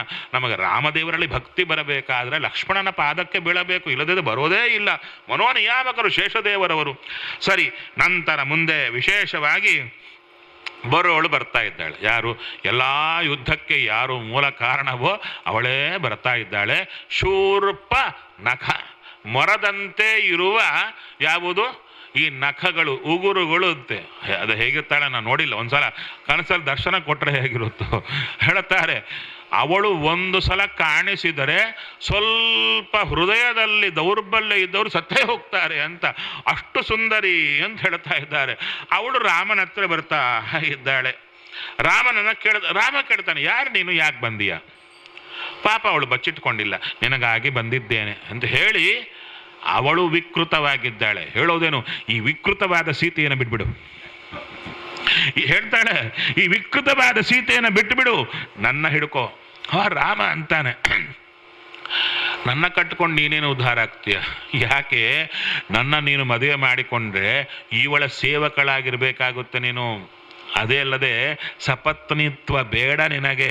ಅಲ್ಲಿ ನೋಡು, ಲಕ್ಷ್ಮಣ ಇದ್ದ, ನನ್ನ ತಮ್ಮ ಒಬ್ಬನೇ ಇದ್ದಾನೆ, ಬೇಕಾದ ಅವನ ಮದುವೆ ಮಾಡಿಕೊ, ಚೆನ್ನಾಗಿರ್ತೀಯ ಅಂತ ಲಕ್ಷ್ಮಣನ ಹತ್ರ ಕಳಿಸಿದರೆ ಅವಳು ನೋಡ್ಲಿಕ್ಕೆ ಹೆದರ್ಕೊಂಬಂಗಿದ್ದಾಳೆ. ಅವಳು ನೋಡಿ ಲಕ್ಷ್ಮಣ ಹೇಳ್ತಾನೆ, ಅಲ್ಲ, ನನ್ನ ಕಟ್ಟಿಕೊಂಡ್ರೆ ನಾನು ದಾಸ, ನೀನು ದಾಸಿಯಾಗಿರಬೇಕು, ಯಾಕೆ ಇಲ್ಲಿ ಬರ್ತೀಯ? ಅಲ್ಲಿ ನೋಡಿಸ್ತಾ ಇದ್ದಾರೆ. ಅವಳಿಗೆ ಒಬ್ಬರೇ ಅಲ್ಲ, ಯಾರಾದರೂ ನಡೆಯುತ್ತೆ. ಅವಳ ಬುದ್ಧಿಯನ್ನ ಇಬ್ಬರು ಲೋಕಕ್ಕೆ ತೋರ್ತಾ ಇದ್ದಾರೆ. ಯಾಕೆ? ಮುಂದೆ ಲೋಕ ಕೇಳುತ್ತೆ, ಒಬ್ಬ ಹೆಂಗಸು ಬಂದು ನಿನ್ನ ಪ್ರೀತಿಯನ್ನ ಬಯಸಿದಾಗ ಮೂಗು ಕಿವಿ ಕತ್ತರಿಸುವುದು ನ್ಯಾಯವಾ? ಆದರೆ ಹೌದು ಅನ್ಬೇಕು, ಇಲ್ಲ ಹೋಗು ಅನ್ಬೇಕು. ಹೌದಲ್ವೋ? ಇಲ್ಲ ಹಂಗಾರೆ ಮೂಗು ಕಿವಿ ಯಾಕೆ ಕತ್ತರಿಸಿದ್ಯಾ ಅಂದರೆ ಅವಳ ಬುದ್ಧಿ ಹೀಗಿದೆ, ಇಂಥ ಬುದ್ಧಿ ಇದ್ರೆ ಹೀಗಾಗುತ್ತೆ ಅಂತ ತೋರಲಿಕ್ಕೆ ರಾಮಚಂದ್ರ ನಾಟಕ ಆಡಿದ. ನಂತರ ಲಕ್ಷ್ಮಣ ಕಳಿಸಿದ, ಅಲ್ಲಿ ಹೋಗು ಅಂತ. ರಾಮಚಂದ್ರ ಅಲ್ಲಿ ಬರ್ತಾ ಇದ್ದಾಳೆ, ಗೊತ್ತಾಯ್ತು ಅವಳಿಗೆ ಇಬ್ಬರು ನಾಟಕ ಆಡ್ತಾ ಇದ್ದಾರೆ ಅಂತ. ಅದಕ್ಕೆ ಸೀತೆಯನ್ನೇ ನುಂಗಲಿಕ್ಕೆ ಬರ್ತಾ ಇದ್ದಾಳೆ. ಇವಳಿದ್ದರೆ ತಾನೇ ಇವನು ಬೇಡ ಅಂತಾನೆ. ಅದಕ್ಕೆ ರಾಮಚಂದ್ರ ಹೇಳಿದ, ಇವಳ ಮೂಗು ಕಿವಿ ಕತ್ತರಿಸು. ಕೊಲ್ಲು ಅಂತ ಹೇಳ್ಬೋದಾಗಿತ್ತು, ಯಾಕಂದ್ರೆ ತಾಟಕೆಯನ್ನ ಕೊಂದಿದ್ದ. ಇವಳನ್ನ ಕೊಲ್ಲೋದು ಸುಲಭ ಆಗಿತ್ತು, ಆದರೆ ಇವಳಿಂದ ತುಂಬಾ ಕೆಲಸ ಆಗಬೇಕಾಗಿದೆ. ಅದಕ್ಕಾಗಿ ಇವಳೇ ತುಂಬಾ ಭಯಂಕರ ಕೆಲಸ ಮಾಡುತ್ತಾರೆ. ಕಳಿಸಿಕೊಡುತ್ತಾನೆ ರಾಮಚಂದ್ರ ಕತ್ತರಿಸಿ. ಅವಳು ಹೋಗ್ತಾಳೆ, ಖರ ದೂಷಣ ಅವರ ಹತ್ರ ಹೋಗ್ತಾಳೆ. ಅವರ ತಮ್ಮಂದರು ಸೋದರರು ಅವ್ರ ಹತ್ರ ಹೋಗ್ತಾಳೆ. ಹೋಗಿ ನನ್ನ ಈ ಥರ ಮಾಡಿದ್ದಾನೆ ರಾಮಚಂದ್ರ, ಅವನ ಕೊಂದು ಬಿಡಿ ಅಂತ ಹೇಳಿದಾಗ ಅವರು 14 ಜನ ಮಂತ್ರಿಗಳನ್ನು ಕಳಿಸಿಕೊಡ್ತಾ ಇದ್ದಾರೆ. ಅಯ್ಯ, ನಿಮ್ಮ ಟೈಮ್ ಆಗಿದೆ, 2 ನಿಮಿಷ ಆಗಿದೆ, ಬಿಡ್ತೇನೆ. ಯಾಕಂದ್ರೆ ನಾನು ಟೈಮ್ ಕಡೆ ನೋಡದಿದ್ರು ನೀವು ನೋಡ್ತೀರಾ ಅಂತ ಅಂದ್ಕೊಂಡೆ, ನೀವು ನೋಡ್ತಾ ಇಲ್ಲ ಯಾರು. ಅದಕ್ಕೆ ತೊಂದರೆ ಆಯಿತು ನನಗೆ, ಅದಕ್ಕೆ ನಾನು ನೋಡಿದೆ. ಯಾಕಂದರೆ ಸಾಮಾನ್ಯವಾಗಿ ಹೋಗಿರ್ತೀವಿ ಪ್ರವಚನಕ್ಕೆ, ಟೈಮ್ ಪೀಸ್ ಇರುತ್ತೆ, ನಾವು ನೋಡಲ್ಲ. ಯಾಕೆ? ಅವರೇ ನೋಡ್ತಿರ್ತಾರೆ ಯಾವಾಗ ಆಗುತ್ತಾ ಅಂತ. ನಿಮ್ಮಲ್ಲಿ ಅದು ಕಾಣಿಸ್ತಾ ಇಲ್ಲ, ಯಾಕೋ ಚೆನ್ನಾಗಿ ಕೇಳ್ತಾ ಇದ್ದೀರಾ. ಒಳ್ಳೆ ಈ ಪ್ರಾಣದೇವರ ಸನ್ನಿಧಾನದಲ್ಲಿರುವ ಶ್ರೋತೃವರ್ಗ ಬಹಳ ಚೆನ್ನಾಗಿದೆ, ಬಹಳ ಇಷ್ಟ ಆಯಿತು ನನಗೆ. ಸರಿ, ನಂತರ ಖರ ಕಳಿಸಿಕೊಟ್ಟಂತಹ ರಾಕ್ಷಸರನ್ನ, 14 ಜನ ರಾಕ್ಷಸರನ್ನ 14 ಬಾಣ ಏಕಕಾಲದಲ್ಲಿ ಪ್ರಯೋಗ ಮಾಡಿ ಕೊಂದು ಬಿಟ್ಟ ರಾಮಚಂದ್ರ. ಅದು ಈ ರಾಮಾಯಣ ಓದಿದಾಗ ಹೇಗೆ ಕೊಂದ, ಹೇಗೆ ಮಾಡಿದ, ಅದರಲ್ಲಿ ಯಾವ ಯಾವ ಅಸ್ತ್ರ ಬಿಟ್ಟ, ಯಾರನ್ನ ಕೊಂದ, ಎಲ್ಲವನ್ನೂ ಹೇಳ್ತಾ ಇದ್ದಾರೆ. ಆ ರೀತಿಯಾಗಿ ಅವರನ್ನ ಕೊಂದ ಮೇಲೆ ಪುನಃ ಹೋಗ್ತಾ ಇದ್ದಾಳೆ ಖರನತ್ರ. ಅವಾಗ ಹೇಳ್ತಾ ಇದ್ದಾನೆ, ಹೀಗಾಗಲ್ಲ ಅಂತ 14,000 ಜನರನ್ನ ಕಳಿಸಿಕೊಡ್ತಾ ಇದ್ದಾರೆ. ಅವಾಗ ಆ 14,000 ಬರ್ತಾ ಇದ್ರೆ ಇಲ್ಲಿ ಹೇಳ್ತಾ ಇದ್ದಾರೆ, ತುಂಬಾ ದುಷ್ಟ ಸೂಚನೆಗಳಾಗ್ತಾ ಇವೆ, ಪಕ್ಷಿಗಳು ಒದರ್ತಾ ಇವೆ. ಅವಾಗ ರಾಮಚಂದ್ರ ಕೇಳುತ್ತಾನೆ ಲಕ್ಷ್ಮಣನನ್ನ, ಲಕ್ಷ್ಮಣ ಯಾಕೆ ಒದರ್ತಾ ಇವೆ? ಯಾಕೆ ಅಂದ್ರೆ ಲಕ್ಷ್ಮಣ ಶಕುನ ಶಾಸ್ತ್ರಜ್ಞ. ಈ ಶಕುನಗಳನ್ನು ನೋಡಿ ಹೇಳ್ತಾನೆ, ಅಲ್ಲ ರಾಮಚಂದ್ರ, ಈ ಪಕ್ಷಿಗಳೆಲ್ಲ ಕೂಡ ಏನೋ ಯುದ್ಧ ಬರಲಿಕ್ಕಿದೆ ಅಂತ ಒದರುತ್ತಾ ಇವೆ. ಹೌದಾ ಅಂದ ರಾಮಚಂದ್ರ. ಹೇಳ್ತಾ ಇದ್ದಾನೆ, ಬರೇ ಯುದ್ಧ ಮಾತ್ರ ಅಲ್ಲ, ಆ ಯುದ್ಧದಲ್ಲಿ ನಮಗೆ ಜಯ ಅಂತ ಪಕ್ಷಿಗಳು ಹೇಳ್ತಾ ಇವೆ. ಇದು ಯಾರಿಗೆ ಗೊತ್ತಾಗ್ಬೇಕು? ಅವರೇ ಗೊತ್ತಾಗ್ಬೇಕು. ಆ ರೀತಿ ಹೇಳ್ತಾ ಇದ್ದಾನೆ. ಅದಕ್ಕೆ ರಾಮಚಂದ್ರ ಹೇಳಿದ, ನೀನು ಗುಹಾ ಒಳಗೆ ಹೋಗಿಬಿಡು, ಸೀತೆಯನ್ನ ಕರಕೊಂಡು ರಕ್ಷಣೆ ಮಾಡು, ನಾನು ಹೊರಗಿರ್ತೇನೆ ಅಂದ. ಲಕ್ಷ್ಮಣ ಅಂದ, ರಾಮಚಂದ್ರ ನೀನೇ ಹೋಗು, ನಾನೇ ಇರಲ್ಲ ಅಂತ ಕೇಳಿಲ್ಲ. ಯಾಕೆ? ರಾಮಚಂದ್ರನ ಮಾತು ಪಾಲನೆ ಮಾಡುವುದೇ, ಆಚೆ ಈಚೆ ಮಾಡದೆ ಮಾಡುವ ಆ ಲಕ್ಷ್ಮಣ ಗುಹೆಯಲ್ಲಿದ್ದ. ರಾಮಚಂದ್ರ ಅವರನ್ನೆಲ್ಲರನ್ನ ಸಂಹಾರ ಮಾಡುತ್ತಾ ಇದ್ದಾರೆ. ನಂತರ ಖರನನ್ನ ಮೊದಲು ದೂಷಣ ಸಹಿತನಾಗಿರ್ತಕ್ಕಂಥ 14,000 ಜನರನ್ನ ಸಂಹಾರ ಮಾಡುತ್ತಾ ಇದ್ದಾರೆ. ಅಷ್ಟರೊಳಗೆ ತ್ರಿಶಿರಸು ಅಂತ ಒಬ್ಬ, ಅವನೂ ಬಂದ. ಅದಕ್ಕೆ ರಾಮಚಂದ್ರ ಹೇಳಿದ, ನೀನು ಯಾಕೆ ಉಳಿಬೇಕು ಅಂತ ಅವನನ್ನು ಕತ್ತರಿಸಿ ಹಾಕ್ತಾ ಇದ್ದಾನೆ. ನಂತರ ಖರ ಓಡಿ ಬರ್ತಾ ಇದ್ದಾನೆ, ಅವನು ಖರನೇ. ಅದಕ್ಕೆ ಹೇಳ್ತಾ ಇದ್ದಾರೆ, ಖರ ಅಂದ್ರೆ ಕತ್ತೆ ಅಲ್ವಾ? ಆ ಖರನನ್ನು ಸಂಹಾರ ಮಾಡ್ತಾ ಇದ್ದಾನೆ. ನಂತರ ಆಕೆ ಹೊರಟು ಹೋಗ್ತಾ, ಯಾರು? ಶೂರ್ಪ ನಖ ಹೊರಟು ಹೋಗ್ತಾ ಇದ್ದಾಳೆ ಅಂದ್ರು. ಅದಕ್ಕೆ ಹೇಳ್ತಾರೆ, ಶೂರ್ಪನಖ ಅವಳು ಹೇಗೆ ತಿರುಗ್ತಾ ಇದ್ಲು ಅಂದರೆ ಹೇಳ್ತಾರೆ, ಮುಸುಗ್ ಹಾಕ್ಕೊಂಡು ತಿರುಗ್ತಾ ಇದ್ಲಂತೆ ಅವಳು. ಮುಖ ಎಲ್ಲ ಕತ್ತರಿಸಿ ಹೋಗಿತ್ತಲ್ಲ, ಯಾರು ನೋಡಬಾರದು ಅಂತ. ಕೆಲವರವರ ವಂಶದವರು ಇರ್ತಾರೆ. ಮುಂದಕ್ಕೆ ಹೋಗೋಣವಾ? ಸರಿ, ಮುಂದೆ ಹೇಳಿದರೆ ಹೇಳ್ತಾರೆ, ಕರ್ಣ ಸಂಹಾರ ಮಾಡಿದ ಮೇಲೆ ರಾಮಚಂದ್ರ ಆ ವಿಶೇಷವಾಗಿರ್ತಕ್ಕಂಥ ಆಶ್ರಮವನ್ನು ಪವಿತ್ರ ಮಾಡಿದ ಎಂಬಲ್ಲಿಗೆ. ಸರಿ, ನಾಳೆ ನೋಡೋಣ. ನಾಳೆಯಿಂದ ಚೂರು ಹಾರಬೇಕಾಗುತ್ತೆ, ಆದಷ್ಟು ವಿಸ್ತಾರ. ಯಾಕಂದ್ರೆ ತುಂಬ ಒಳ್ಳೆ ಒಳ್ಳೆ ವಿಷಯಗಳಿವೆ. ನಮಗೆ ರಾಮಚಂದ್ರ ಸೀತೆಯನ್ನ ಹುಡುಕ್ತಾ ಹೊರಟ ಅಂತಿಷ್ಟೇ ಗೊತ್ತು. ಎಷ್ಟು ಚೆನ್ನಾಗಿದೆ ಗೊತ್ತಾ? ಅಲ್ಲಿ ಜಟಾಯುವಿನ ಜೊತೆಗೆ ಯುದ್ಧ ಮಾಡಿದಾಗ ರಾಮಚಂದ್ರ ಈಗ ಹೊರಟಿರ್ತಾನಲ್ಲ, ಅಲ್ಲಿ ಜಟಾಯುವಿನ ಮುಂದೆ ಕಾಣುತ್ತಾನೆ. ಅಲ್ಲಿ ಕಂಡದ್ದೇನು ಅಂದರೆ ರಾವಣಾಸುರನ ಸಾರಥಿಯ ಕೈ ಕತ್ತರಿಸಿ ಬಿದ್ದಿರುತ್ತೆ. ಅವನ ಕೈಯಲ್ಲಿ ಈ ಕುದುರೆಯನ್ನ ಓಡಿಸುವಂತಹ ಇದಿರುತ್ತೆ. ಅದು ನೋಡುತ್ತಾನೆ ರಾಮಚಂದ್ರ. ಪತಾಕ ಛತ್ರ ಬಿದ್ದಿರುತ್ತೆ, ಬಾಣ ಮುರಿದು ಬಿದ್ದಿರುತ್ತೆ, ಹಾಗೆ ಏನು ಬಿಲ್ಲು ಮುರಿದು ಬಿದ್ದಿರುತ್ತೆ, ರಥವೂ ಬಿದ್ದಿರುತ್ತೆ. ಅವೆಲ್ಲ ನೋಡುತ್ತಾನೆ. ಅಷ್ಟೇ ಅಲ್ಲದೆ ಸೀತೆಯ ಬಂಗಾರದ ಆಭರಣಗಳ ತುಂತುರುಗಳೆಲ್ಲ ಬಿದ್ದಿರುತ್ತೆ. ಅಲ್ಲಿ ರಾಕ್ಷಸನಾದ ರಾವಣಾಸುರನ ಪಾದಗಳೆಲ್ಲ ಗುರುತು ಬಿದ್ದಿರುತ್ತೆ, ಸೀತೆಯ ಪಾದಗಳ ಗುರುತು ಬಿದ್ದಿರುತ್ತೆ. ಇಬ್ಬರು ತಿರುಗಾಡಿದ್ರು, ಘರ್ಷಣೆ ಆಯಿತು ಅಂತ ಇವೆಲ್ಲ ವರ್ಣನೆ ಮಾಡುತ್ತಾರೆ ಈ ರಾಮಾಯಣದಲ್ಲಿ. ಇನ್ನು ಮುಂದೆ ಜಟಾಯುವಿನ ಬಾಯಿಯಲ್ಲಿ ಅದ್ಭುತವಾಗಿರತಕ್ಕಂತಹ ಮಾತುಗಳು ಬರುತ್ತೆ. ಅದನ್ನು ನಾಳೆ ನೋಡೋಣ. ಶ್ರೀಕೃಷ್ಣಾರ್ಪಣಂ ಅಸ್ತು.